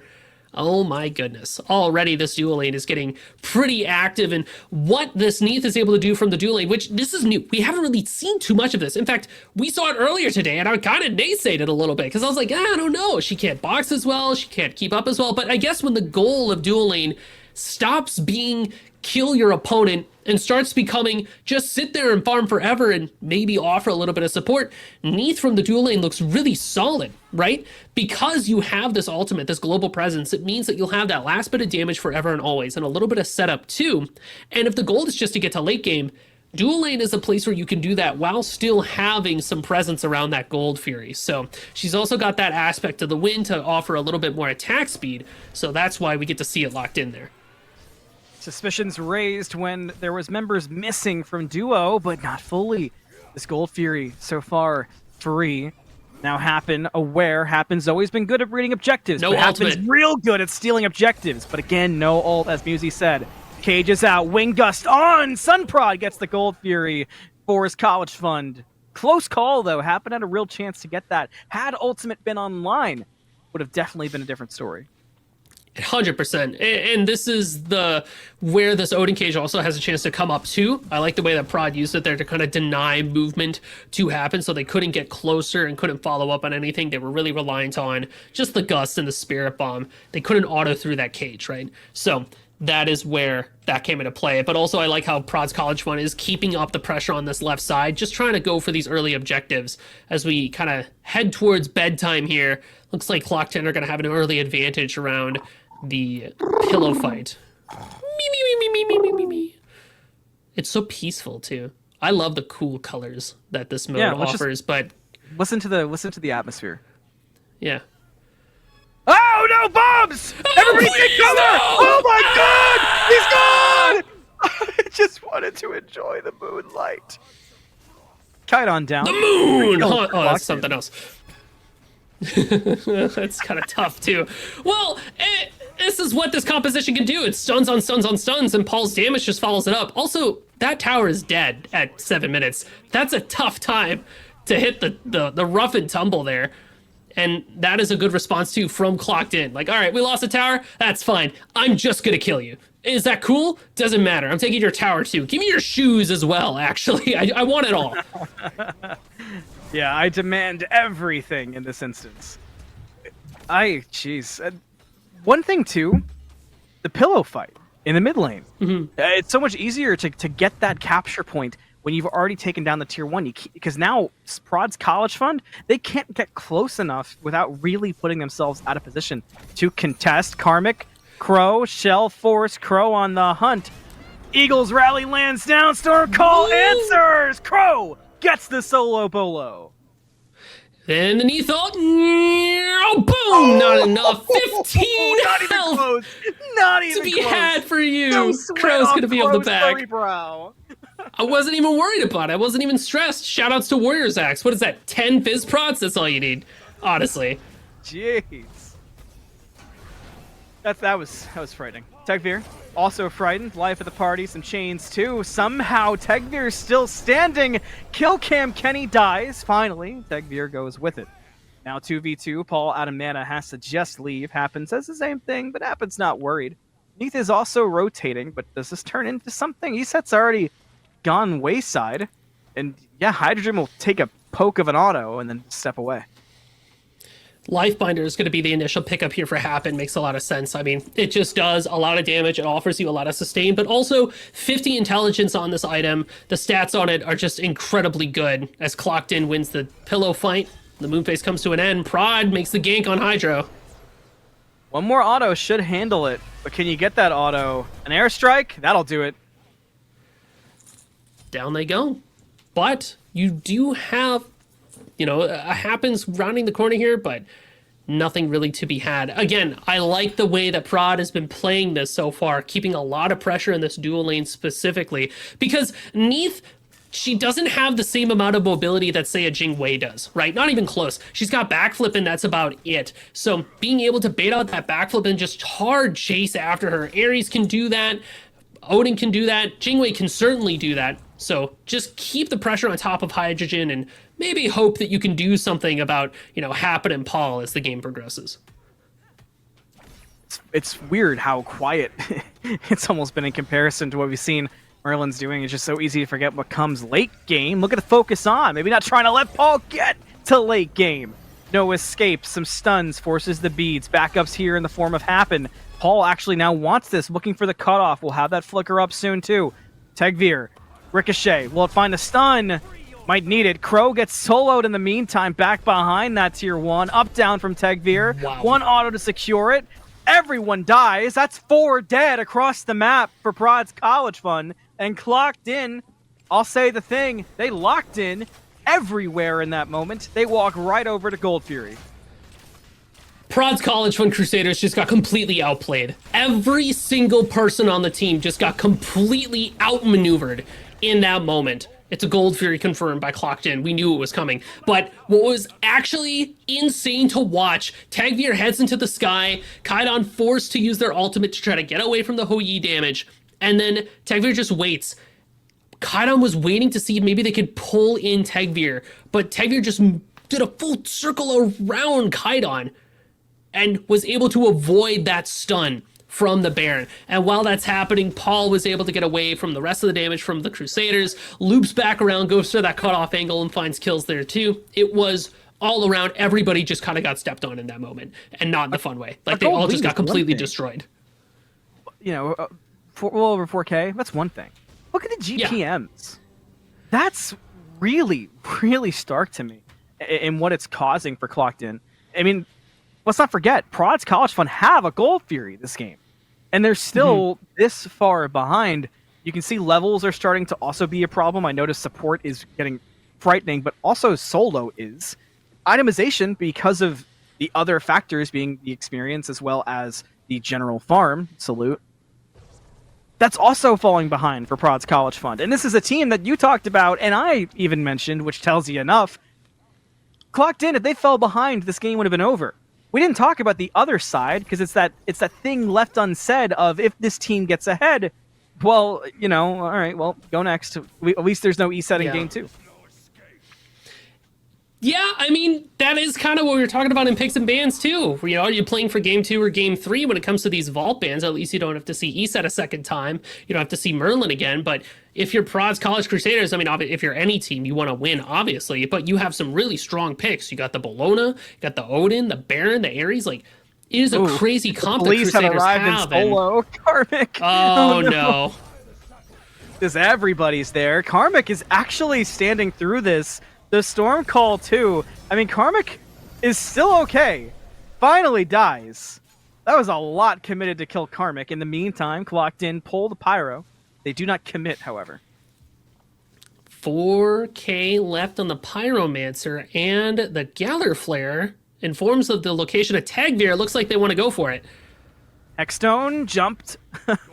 Tagveer's out. Frame one. Pyro down. Hydrogen gets... Oh, the tower. I thought... No, Happen did steal it! Happen stole the Pyro! Oh my god, the double bait on me. Turns out that Clocked In are just that good. They get the Pyro, they get a tower and left. They might just get Baronary too. Tagveer is certainly on the hunt looking for it. Can he find a Ricochet? Doesn't need it. He's got an AC 130 in the sky, and down will go Baronary. Yeah, Clocked In at this stage, they just have control over everywhere on the map. This E-set is putting in so much work, and you're going to see it pay off yet again here. Life of the party, can you bring anybody back? Tagveer and Happen seem unafraid. If anything, it almost seems like they're daring to be brought closer. You also have the Merlin mid, so there's so much you can make happen. That gold lead continuing to spiral feels like a strong word. But I think we're knocking on the door of spiral. Yeah, like, you're starting to tilt a little bit.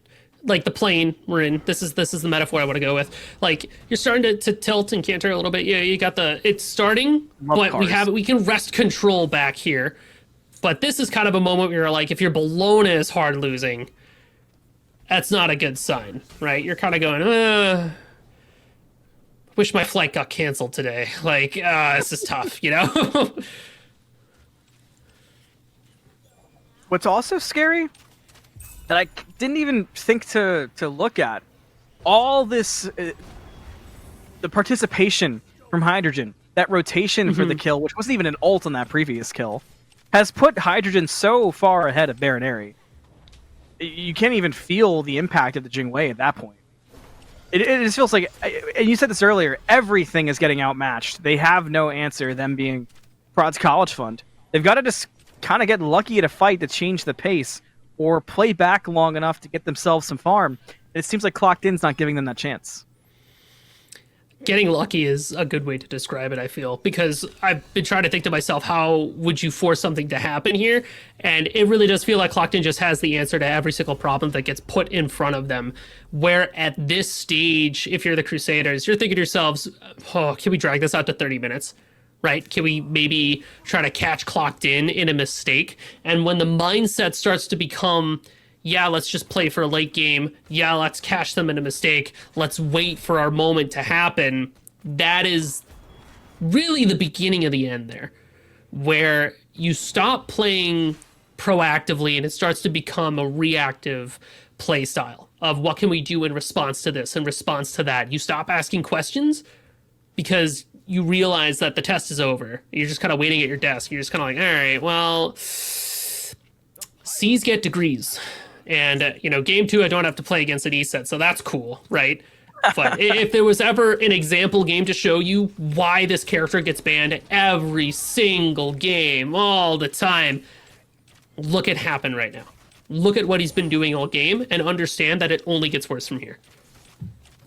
Gold Fury will be completely uncontested. by Prod's College Fund. It goes the way of Clocked In. That is their second Gold Fury of the game. We're still in Moonlight phase. 15 seconds until the capture point opens up in the middle lane. That is the third Gold Fury total, so Ancient Fury begins spawning after this. Pyro's up standing strong. Clocked In are very far ahead and looking to force a fight in mid and see how far they can get, because at this point, remember, without Clocked In play, any fight, you get wiped. That could just be it with how Clocked In can play the map. Lawnmower is going to get revved up here in a second, and Prod's College Crusaders are looking like a unmaintained lawn in need of a good cut here, as the Pyromancer does get picked up. And again, think to yourself, ESET has crazy confirm on any objective, so if Prods want to fight here, it's going to be an uphill battle. Is that a go button? You see the mark on. Sunprod takes so much damage from Tegvir and company. Already at half health, has to jump away. Pyro let go. An engage comes out. Crow might just regret that decision. The up down from the Eagles rally will help something, but not a lot, as that's a 1-for-1. But look at the health bar advantage for Clocked In. Happen and Crow both gone. Neats ult will catch the Baron, who will instantly Aegis just in case. Karmic still looking to dive. Flicker forward from the Merlin. Damage on. Ricochet no good, but just again, I'll say that word a million times more. Look at the damage coming out. Baronary will fall to Tegvir. This could just be a wipe at the tier 2. Already into Phoenix. Clocked In have a chance to end the game off of a massive whoopsie from Prod's College Fund. 2 members both low. The cage out to protect the Phoenix. And here comes the siege.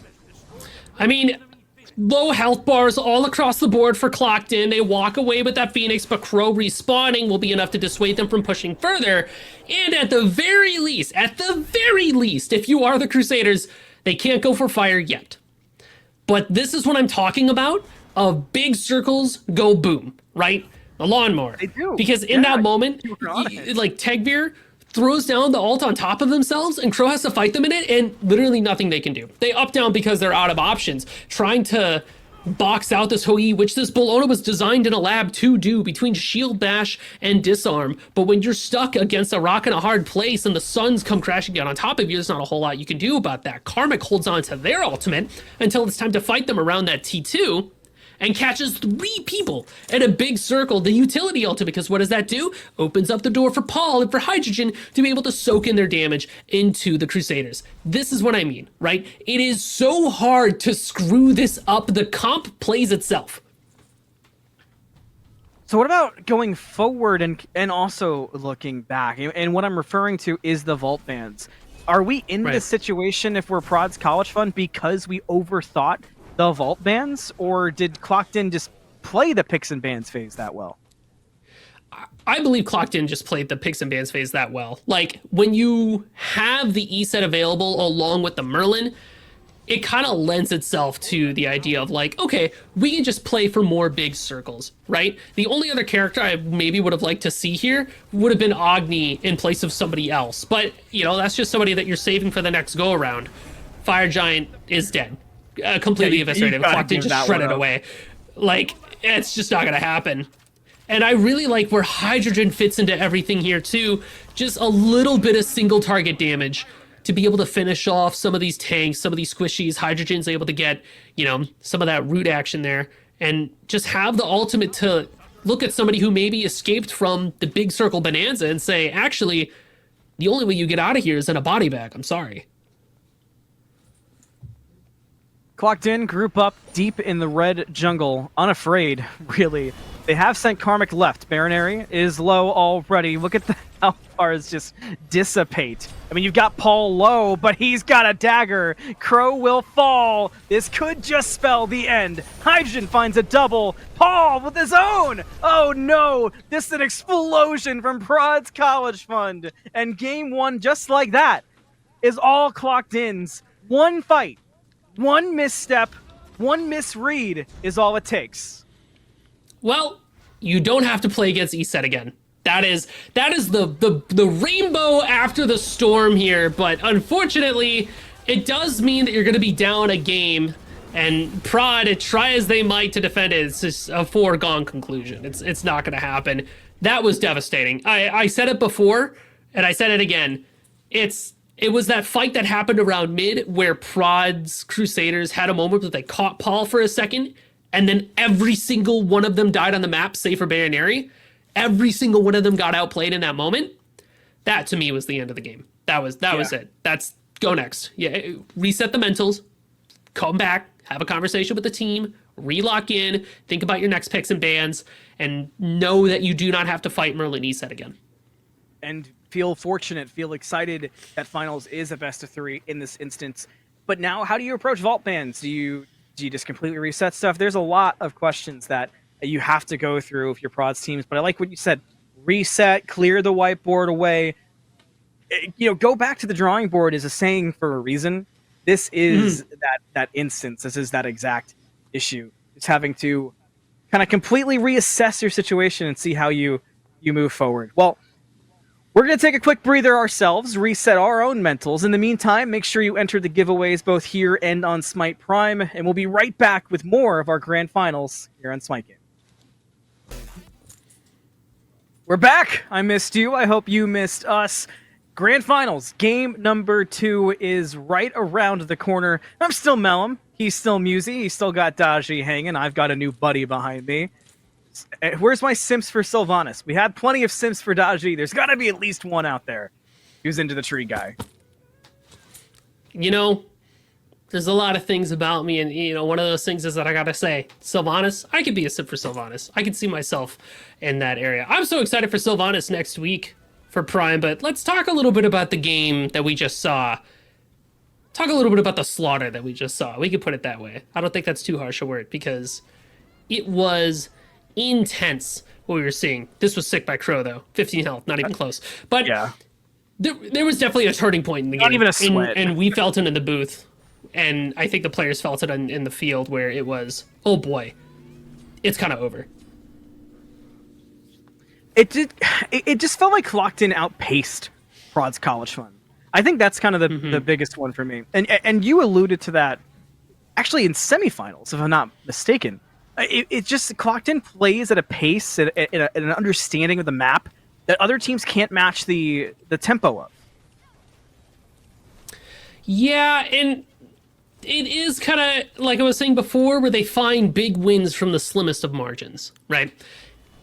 It might be a little corny to say it, but a lot of people from Clocked In just kind of move different, and that ends up giving you a lot of, big wins. But I think it really came down to the picks and bans, where ESET Merlin getting through here, lawnmower comp, so many big circles that Prod's College Fund has to try to find a way to play around. It is just hard to do, right? And we never really had a chance to see the Odin cage get online because there were 2 shells happening, because they didn't have to get Sunder, because they had an ESET. Like, it just felt like every answer was there for Clocked In to capitalize.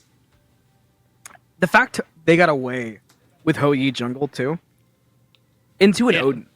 And I know Odin's not like a direct counter to Ho Yi. That's not really what I mean. But in terms of feel, I think that's the big thing. Because if you've ever played Ho Yi into an Odin, whether you've played it in Conquest or even if you've played it in a Joust setting, it feels very oppressing. So the fact that Tegvir was able to get through a game like that, I find really impressive. But you see those characters, those 10 characters on your screen, take a mental image, okay? Because it's about to change. Yeah. Now it's changing. Here's why. Musy, vault bans are in effect for this series, and now that we're in game 2, we're going to feel those effects. That's right. If you locked in these picks, you cannot lock them in again. They are now in the vault. And once they're in the vault, they cannot be brought back out. So luckily for the Crusaders, I've been saying it at boom, boom, boom. No more ESET, no more Merlin, right? Take that off the board. But that means that we don't get to see the Odin Bologna run back. We don't get to have the Jingwei in the back pocket either. So this means that it's going to bring some new life here to our picks and bans when we get there, and thinking about who else gets to be banned away. Me personally, Anthony, I'm thinking maybe like Osiris and Jormungandr are still going to be some pretty big important bans. Yamoja as well, but there were a lot of gods that got picked in that last game that we were so used to seeing leading up to these finals. Me and Grover agree. I feel like Grover and I are like the Muppets in the balcony right now. That's the vibe of God. I feel like you're Grover because Sylvanas is the guy and Grover is the tree. So Right. the reason you and Grover agree, it's because the Grover lives in you. It's in your Oh heart. my god. I hate that so much. Maybe the real I, Grover were the friends we made along the way. I hate that I put myself in this position. Oh, I'm thank a little goodness, picks and jealous. bans already. Can you put music full screen? I need a second. Okay. That's all right. I know what the people want and I know what the people need. So you and I, Daji and I are going to talk about this a little bit. So when it comes to what we got going on here with these picks and bans, vault bans are in effect. They're going to be banned out down there. You can see it grayed out. This means that there are going to be some other picks that have to be taken off the board. I alluded to the Osiris and the Jormungandr, but Umoja as well has been really popular recently. But what does that open up all in all? Agni is still going to be a very favorable pick to look at. Hecate as well. You can even see Yanis come out, I think, for Paul would be pretty decent to have in the back pocket. So there are a lot of questions that need to be answered already in these picks and bans of what are you willing to let through and what do you not want to deal with. So far, it's been Aladdin and Hunbots from both sides. Again, this all makes sense, but what is left for the picking in terms of things like, solo lane? If Yoram and Osiris get banned, like I think they're going to be banned, that means we still have things like the Thor and the Wukong, I think are, picks we can fall back on for for Crow and for Karmic. I know that they're pretty comfortable with those picks. ADC, Agni's out of the picture. That means that we get to take a look at things like Uller, which still has a chance to get through. But also, you have things like the Artemis and the Honor, I think, are pretty appropriate picks to have here. A little bit of a switcheroo here that you saw there. So it is going to be prods. It's going to be first picking. That makes the Aladdin ban make a little bit more sense in my eyes because why would Paul ban away one of their strongest picks? Achilles is still available for Tegvir, and I think that's something important to note just because he's so proficient with that pick, and that would be a great god to have in your back pocket for, we had the left hook, now we're going to have the right hook follow-up from Clocked In. So that's kind of what I'm expecting to see, and that's what's coming out. That was a nice break. I enjoyed that. You feeling better? Nice. You did good. I have to fix my mic stand. I can hear it. Yeah. I had to sip my drink. Yeah, sorry. I took a breather. I'm all good now. So just wait on the first pick. But I think one of the things that's the most interesting to me today, I feel like mid's been an obvious point. We've seen a lot of jungle picks that have been out there, like the Ho Yi, but ADC has been very impactful throughout the day. And I think that's interesting, and it doesn't go against something you said earlier, which we will have to talk about Osiris, because oh my goodness, that making it through is there frightening. he is. But you said earlier today, ADCs are feeling very unimpactful in the current meta, and I don't think you've been proven wrong by any extent of the imagination. But I do think it's been really interesting to see them force themselves to be impactful and really establish a presence on the map, even if not the most dominant. But I won't make you respond to that. I'll let you talk about what you want to talk about. Osiris actually gets locked in.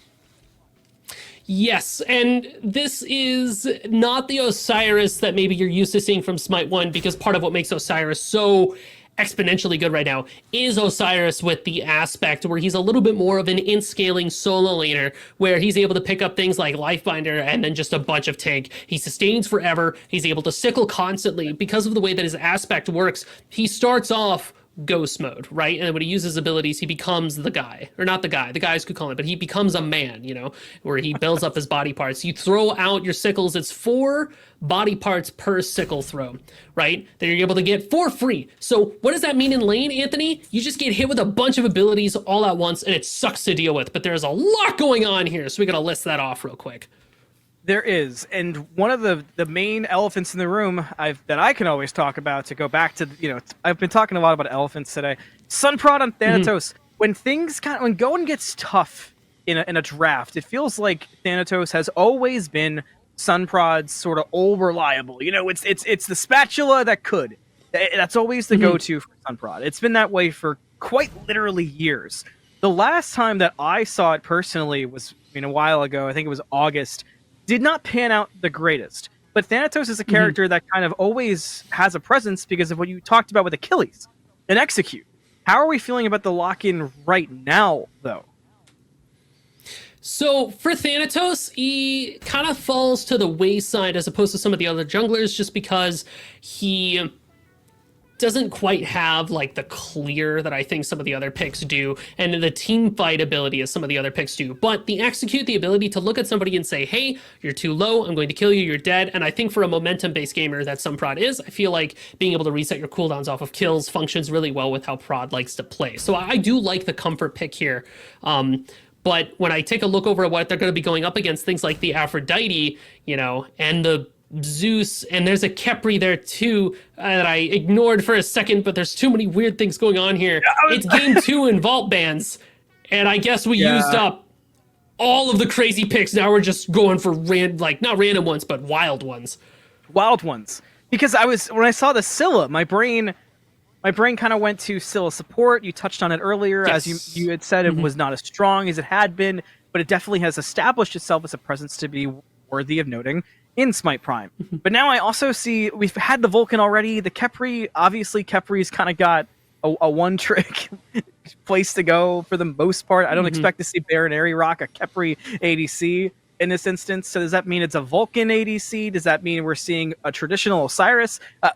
I've said the dummy brain basic stuff, because I've set you up, Musi, to try to actually figure it out. The hard job. I get the easy job. What are they cooking up over there? What is going on? Start with the question, yeah. What are you doing? So, okay. Thank you, Tess. You can say the words. Can wait. Yeah. All right, let's get in the game. Game number 2. Right up. Musi, we'll hear those thoughts in a second. Don't you worry. I'm coming back to you. I need to know what you think about it. I'm Malum. Okay. He's Musi. We have more than Tess. Musi, go. Vulcan ADC. You know what? Part of the reasons why ADC is in the state that it's in is because they don't have a lot of kill pressure early in the game. They get the lowest amount of experience, they get the lowest amount of gold, right? It is tough to be in the dual lane. How do you fix that? You play a character that can kill somebody. So Vulcan is here to offer that type of kill pressure in lane. They can clear pretty quickly and effectively. They have that mage clear. And you have Kill Cam Kenny on the Khepri, I guess, to offer some backline support for your Vulcan and for your Scylla. You were talking about how it's really hard to screw up big circles. Similar scenario here. Kenny is here to back up Kaidan and Bayon Aerie. They're going to have crazy fights around objectives, not necessarily to burn them, but to respond to them and say, hey, listen, I'm a monster, Earthshaker, everybody clear the area, right? Where Crow and Sunprod can maybe be a little bit more aggressive towards the backliners of Clocked In, right? That's kind of what I'm seeing here, but you lose a little bit of the sustained damage that, while I don't think ADCs are the best that they could be, they still feel kind of necessary to have in your composition. So I'm curious to see how Crusaders try to mitigate that. Honestly, it'd be very funny to see a Nimble Ring come out from Bayon Aerie just to say that they fit the role. Bayon Aerie in Smite 1 SCC was also a pretty prolific mid laner and very, very talented. And one thing in particular that I always felt like Bayon Aerie excelled at was playing characters that thrived from, if they got in a situation where they could free cast, which, I mean, granted, you know, any mage, mid laner, free cast, it's good. But if you got a situation where you could free cast, Bayon Aerie still found ways to kind of take it to that next level. Usually it was on characters like Scylla, was one of my favorite picks to watch Bayon Aerie play, but Vulcan does come to mind, so will comfort matter? What a pluck there from Kenny to dissuade what could have been disaster for Bayon Aerie. What this Khepri is able to bring to the table is peel on peel on peel. A little bit of sustain because you got the shields that come out and that can be helpful. The only trouble I have with this Khepri is they continuously get jumped at by Clocked In. They're in a similar plane of existence as Sobek for me, where when you are using Pluck, you kind of inevitably put yourself out of position in order to make that happen. So there has to be immediate follow-up from Bayon Aerie if they want to put themselves in a spot where they can just tank free autos from this on her. Sunprod, gank, blink, scythe, silence, good, needs more damage to get the kill, still not there, finally! First blood goes to Crow. A little help from his Thanatos. Tried to pop off that Aegis too, but just not enough. The silence plus the lockdown there from the Crusaders. And this is what we talked about with Sunprod. Momentum-based gaming, right? Get the ball rolling, get this Thanatos up and off the ground. Not the early game pick that we knew from Smite 1. They are a scaling pick in Smite 2. Their end game is sneaky good, but you have to be able to get the ball rolling sooner rather than later just because Death Scythe hits so hard. I hang on, gank again. Never mind, I Hang won't on. talk. My bad, Sunprod. Big Impale though slows it down. Scythe does hit on Happen. Can't chase too much further. Let's go basic. Let's talk Smite basics, fundamentals. Yeah. Kill Cam Kenny is Khepri. Khepri has a revive. Yes. Revives are countered by executes. You're against one in Achilles. Arguably one of the easier ones to me. I feel like I've always found like Achilles is a more secure counter to Khepri because you can actually dive and chase a little bit easier without going out of position in some of those instances. But how much does it actually matter? Is it just an on paper thing that this counters this, or is it actually something that we need to remember and see how it plays out? I feel that the instances where you see the Achilles execute and the Khepri revive come out at the same time are going to be fairly low. Also, shout out Osiris aspect. You see that? See all that damage just happened just there? That's disgusting. You do have the Thana in the area too. It's already dangerous. Already lurking. Might not even be needed. Oh. Okay, we didn't see it. Blink got him that time. Okay.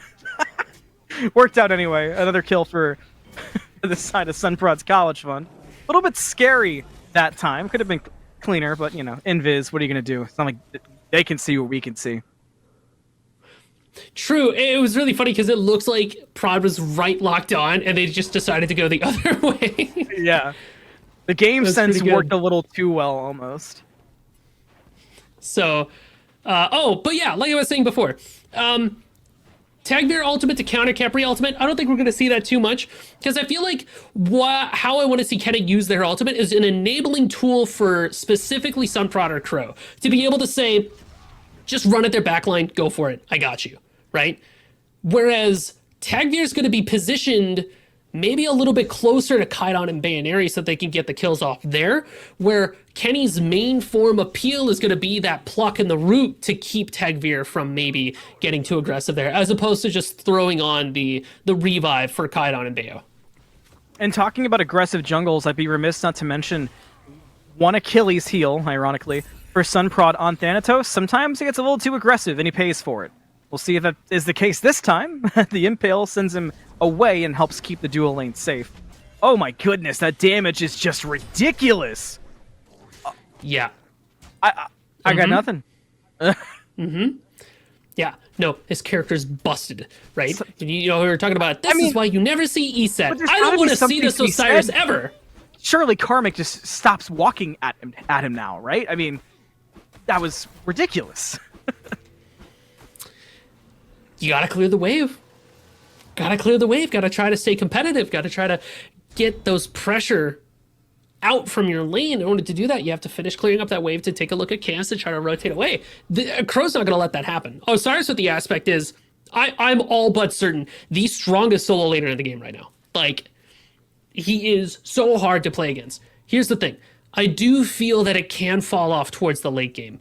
But because you have Thana keeping the pressure over there in solo, I don't think it matters, man. Oh, jeez, here we go. The lurk is on. You can see Karmic's already taking some poke, and Thanatos goes in, and Karmic is dead. Yeah, you're going to see a lot of that. But I do like the response here from Clocked In. So much focus being put into solo opens up this Gold Fury.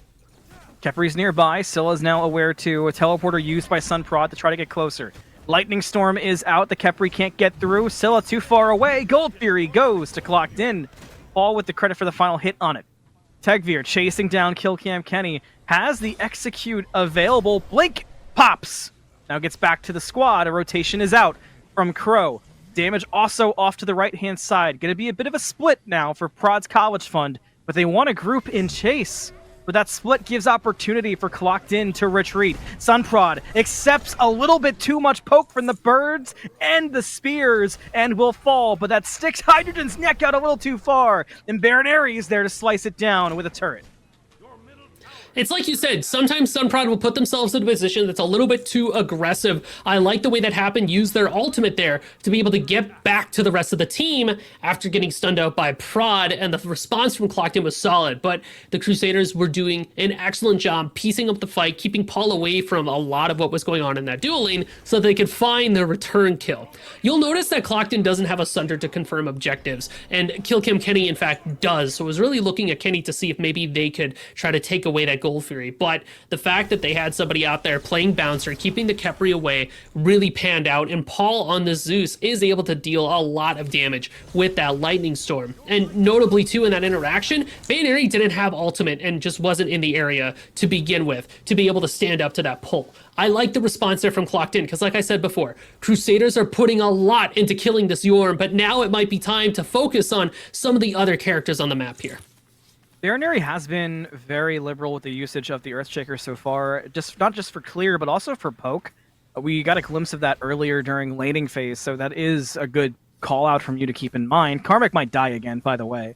Crow forcing the fight. Karmic actually could turn this one around. Gets the Tremble on, has the Spit 2 to follow. Crow goes down! That is a significant shutdown kill for Karmic on the Osiris. Wow, that was needed. And you know what's insane too? I noticed at the start of that fight, Karmic was even with Crow. 0-4, even with the Osiris, who is kicking your butt, right? And that I really think speaks to the fact that Karmic will like die a whole bunch, but it doesn't really change how they play. You said, like, sure, you gotta stop walking at it. No, you still keep going for that farm, you still keep fighting for it, because even if you die, you still have to try to keep up with the experience, and it's for those moments to be able to have your get back kill. Now Crow is just behind. I mean, look at the farm differential, right? Kills is a couple kill lead for Prod's College Fund, sure, but gold is comfortably in the favor of Clocked In. They have that Gold Fury. They won out the Moonlight phase as well, so everything's piling on. Even just look at the bottom of the screen and the level differential there. Paul, comfortable over Kaidon. Karmic jumped ahead with that shutdown kill. Jungle, I noticed it's actually about a level and a half difference between Tagveer and Prod. But the game hasn't felt that way. The kills just aren't giving enough, it seems.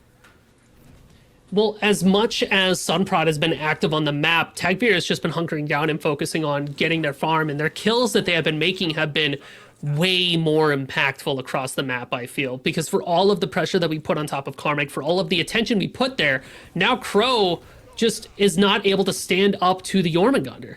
They've got the Triton's Conch online, as well as some prots, and I guess that's all it took. This Osiris pick is known for being devastating, but just not strong enough.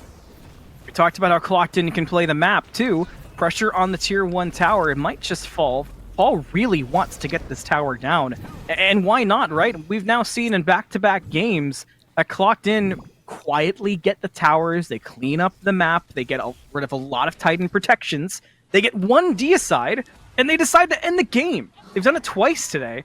Looking to do it a third time. This one would get them the finals victory. But it's... I really am lost for words as to how the Crusaders can get a wrangle of Clocked In. Not just this game, because they're kind of ahead, but the game in general.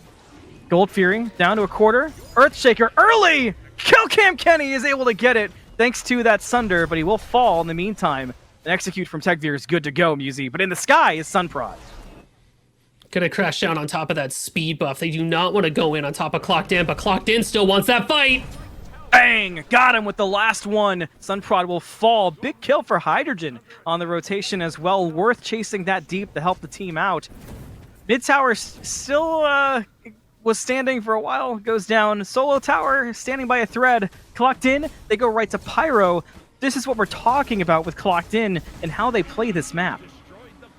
Something I want to point out here too. Tagveer just finished the Reaper. They've got an extra stack on it because they got that kill. This is part of the... Uh-oh. Is he going to get another stack? Just might. Add on that damage. Oh, yeah. Forget the might. Oh, gets the assist. Rip. That's okay. Well, it would have been better to go to Tagveer so that they can keep that snowball going. The Reaper just offers so much strength. Oh no. You don't want this fight, Killcam. Sunprod's there, but look at the rotations high. Right as we pointed out. Away goes the Prod College Fund squad. One rotation was all it does. Paul's doing a lot of damage in these small skirmishes, but I've noticed now it feels like everyone has just enough damage to kind of make the Crusaders feel uncomfortable. Yeah, items being finished up across the board here. You have Hydrogen that has the Frenzy plus the Rage combination, so that makes him kind of scary. Happens got the Life Binder, that makes sense, as well as the... That was what made me bring it up. Happen did a lot to Sunprod. At one point, it kind of looked like Prod was just lollygagging towards the Aphrodite and took a quarter health.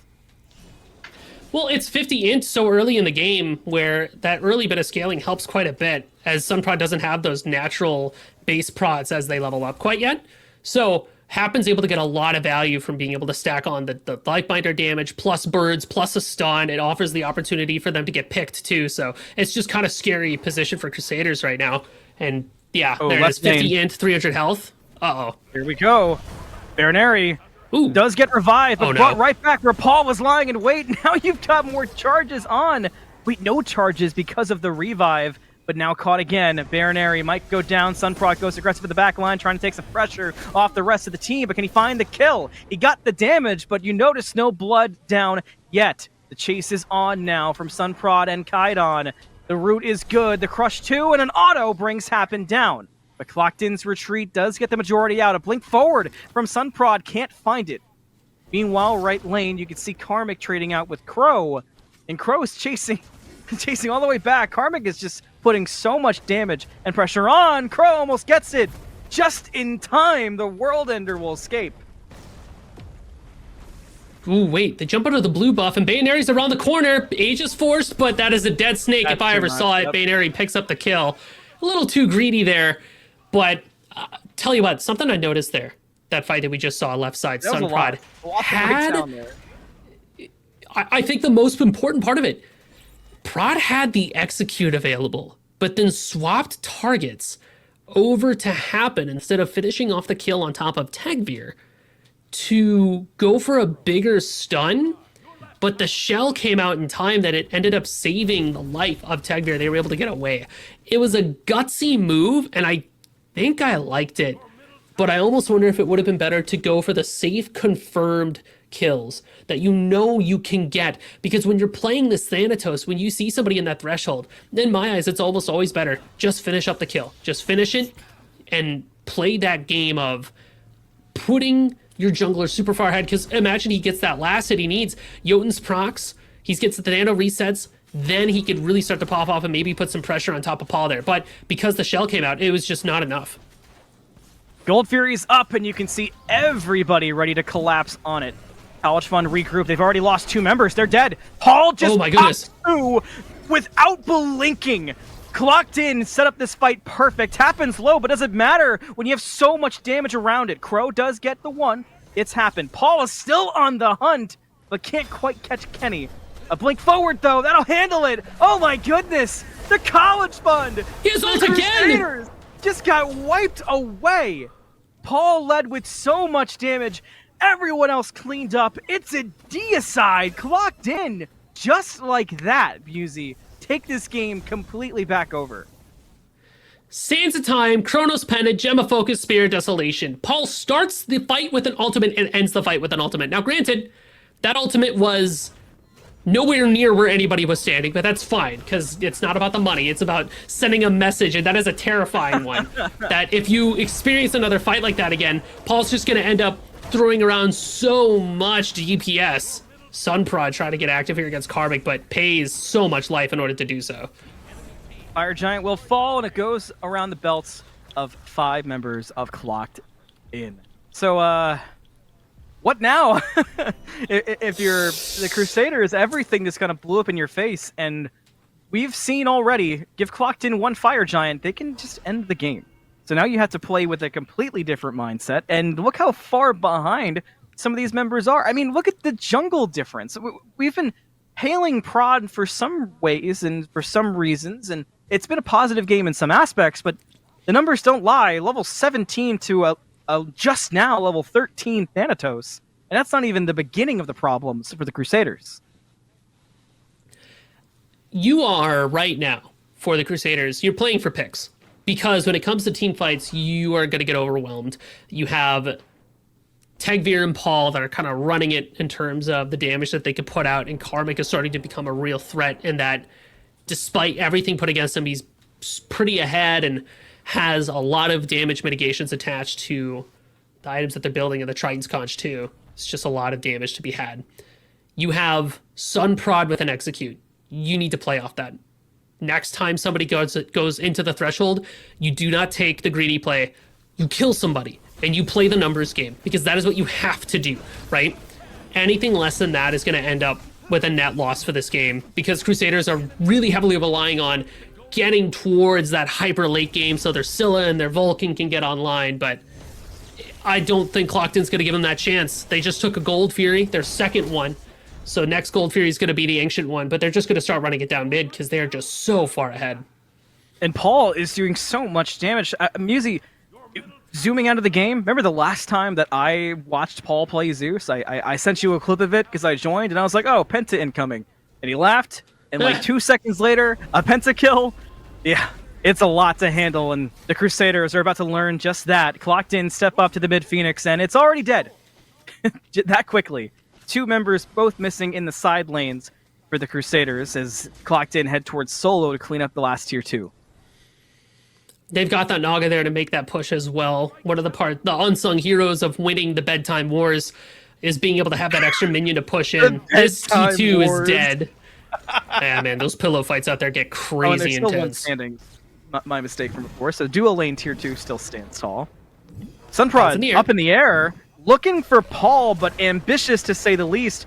Ults kind of scares everybody away, so a little bit of... That was just posturing, but with loud voices, you know? A lot of shouting that just happened there. A lot of, you want a piece of this? You want a piece of this, bro? Swing first, bro! Go on, do it! Earthshaker out for Pyro! Tegvir able to get the Pyromancer.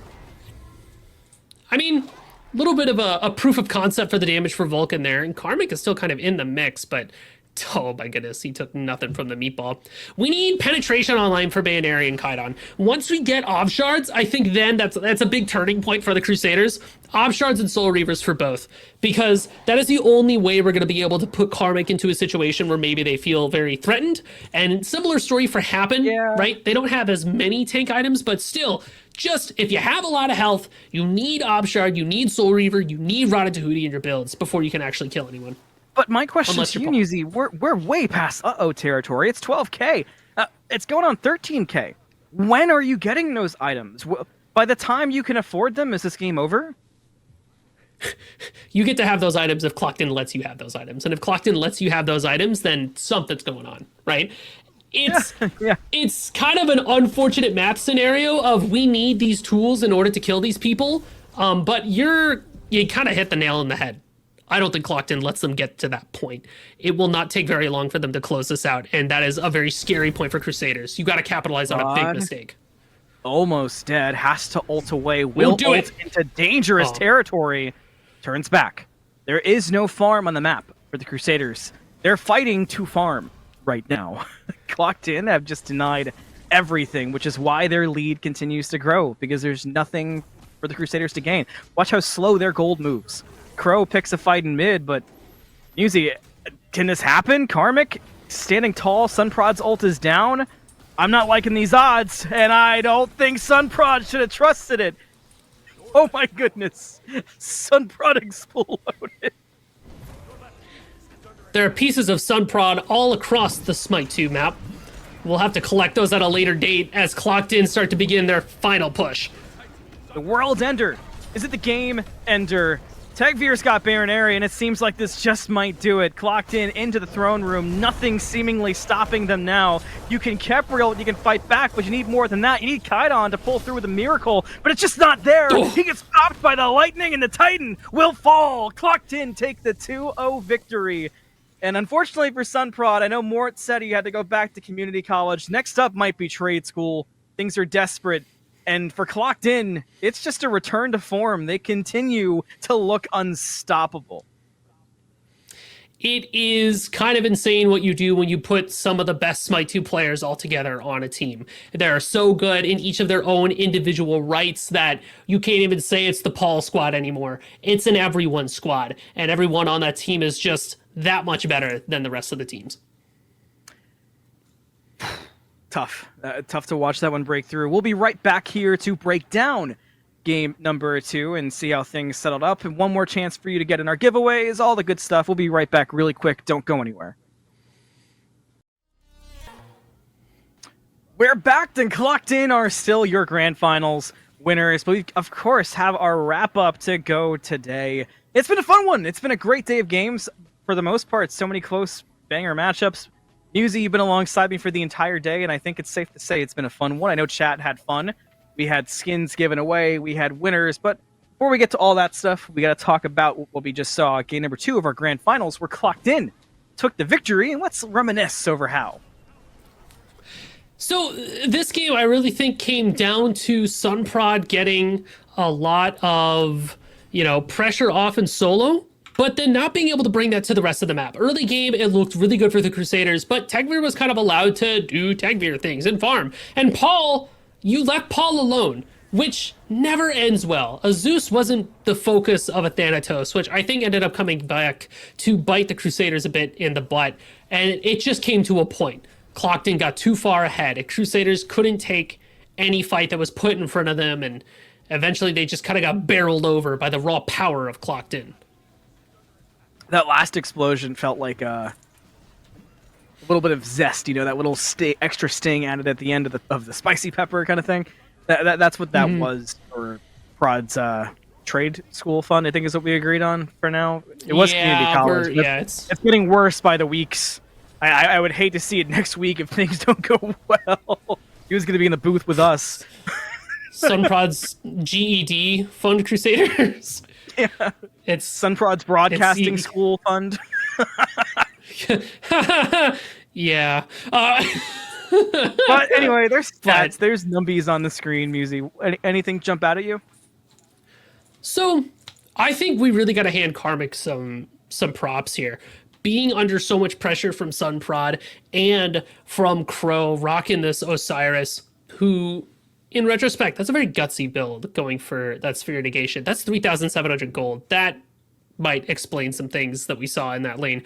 But Karmic was under so much duress, but they were able to keep their head up, large as it is, and still be fairly competitive in that lane. They did have some help, their team was getting Gold Furies and such, but they were largely by themselves dealing with so much. So Karmic especially, I think, really showed up this game, but Tegvir and Paul obviously able to boo a lot of damage, made that match really strong for Clocked In.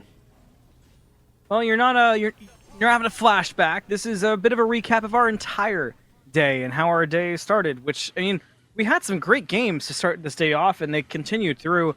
Retirement Home at Eldritch Hounds was a certified classic to me. Just in terms of my first time getting to see this current meta as I've been away, it was a nice introduction, I gotta say. There was a lot that showed up that maybe we don't get a chance to see too often. I think the Neath ADCs were super cool and fit very well with the compositions that they were in. I think now people can well and truly understand why ESET got banned every single game. Prod's College Fund Crusaders were looking so good today. But I think it's worth noting that Smite 2 Bad Boys had a little bit of a substitution going on here because Scream's going to be in that mid lane. Usually he's over there in the jungle. But I think seeing Sino's name popped up gave me a warm, fuzzy feeling inside knowing that the Willix was making stuff happen around the map. Yeah, you look really good out there. It was just one of those days. Even there, a triple kill there for Scream. It was fun seeing Scream played out in the mid lane. Solo was fascinating today. I think Osiris stood out as a top victor. Crow survives this. 11 health, by the way. No big deal. MBD. Just not even stressed, not even worried about it. Again, I think we had a chance to see Clocked In really win in picks and bans, I think, for both of these games. This first game, the draft that they walked away with was incredibly strong, very cohesive. Big circle go boom, right? It's super hard to screw that up, and Clocked In did not screw it up. And then in the second game, you had the Achilles and the Zeus back-to-back combo for Clocked In. It's just so much kill pressure, and it was just too much for the Crusaders to be able to stand up against, even though you had the Khepri revives, even though you had, the Osiris aspect in the solo lane. Just never got the ball rolling. And I don't think the Vulcan did terribly, because I don't know if a Hunter would have made this better for the Crusaders, but I just don't think that Scylla or Vulcan ever had a chance to really get online. We never saw the Ob Shards. We didn't get a chance to see the Ratatahooties all across the board. Like, just didn't get a chance to fly. Once Paul got rolling too, it just felt like it was curtains from there. It's so easy to focus on characters like the Aladdin and even the Merlin and still forget just how deep the God pool can go in the mid lane for Paul. And for Clocked In, it's so easy to focus on Paul and forget all the other strengths they have. Tegveer looked fantastic today in the jungle amongst everyone on the crew pulling their own weight, which is kind of the key to success for Clocked In, I think, is that everyone does indeed pull their own weight. But one more look as the Titan fell for the Crusaders. Clocked In took the victory, and here's a recap of the day we had in terms of the bracket, seeing who landed where, how our third place matchup went. I'll let you say the name. You seem to have fun saying it. Flucus Krimrak. They ended up taking third, but that's okay. Yeah, it's tough. I don't know. It feels. I want to do a Krimrak. Like, you guys should change your name to that because I said so. But that squad ended up winning out over Eldritch Hounds, which makes sense. If you weren't familiar, that's the Kaveka, Cheerio, Globe, Wake, and Dishonored squad there. So makes sense that they would look pretty good. Eldritch Hounds is actually looking really solid when we had a chance to see them. They beat out Retirement Home and SEAL Team Snicks. So honestly, that's another team that I'm keeping my eye on going into next week. I am with you on that. I feel like the bracket shows growth from teams, but it also shows that the hunt continues. The chase continues for Clocked In. But what's everybody chasing? What's the goal? What are we doing? It's the November circuit. This was week 2 of the November circuit. Every Saturday, as you can see, we're getting a bit closer and closer to the wrap-up for the November circuit. $7,000 in cash and 125,000 diamonds are up for grabs. You can find all that information and more and keep up with the day-to-day on smiteprime.com. We also had giveaways going today. No more typing that, by the way. Did you win? I didn't get to win. I should have, but I was too slow. But we do have winners from the Smite Prime chat. We have Enderon7. I'm sure I butchered that name, but that's the best guess I've got for you. Congratulations. Enjoy your little Thanatos Cupid skin. Hopefully you're an ADC player or a support who really likes an Eros bow and supporting the homies. Either way, enjoy the skin. But of course, we had a Smite game winner too. And let's check them out. The one that beat me as I was too late to hit exclamation point giveaway, and I'm still sad about it. Inspector Cody. We will be inspecting the DMs here soon, so keep an eye out for us to grab your code. Enjoy the Dark Lord Wukong skin. One of my favorites. Dude, all of the prisms that they have for that skin as well. When I tell you I popped off when I was watching the Titan talk there. Leighton and Solstice can tell you, I've never gotten so loud. It looks so good, which is why I didn't enter, because I copped that pretty much immediately the moment it came out. But Inspector Cody, enjoy it! And Duron7, enjoy the Thana Cupid skin. It's good times. Good times to be had by all. Good times. Perfect final words from you, Musi. Of course, a big thanks to the entire team that made today happen. It was myself, Malin with Musi. We had Tess and Mort bringing us the in-game footage and kind of running things. We had Jithens and Billy behind the scenes, making replays happen. Everything looked good. It's a whole team effort and more weeks to go of that team putting in the effort. So make sure you tune in every Saturday to check out more and more and more Smite Prime as we wrap up the year in our November circuit. But that's going to do it for today. So thanks for watching, and until the next time we see you next Saturday, make sure you're safe and healthy, and we'll see you next time.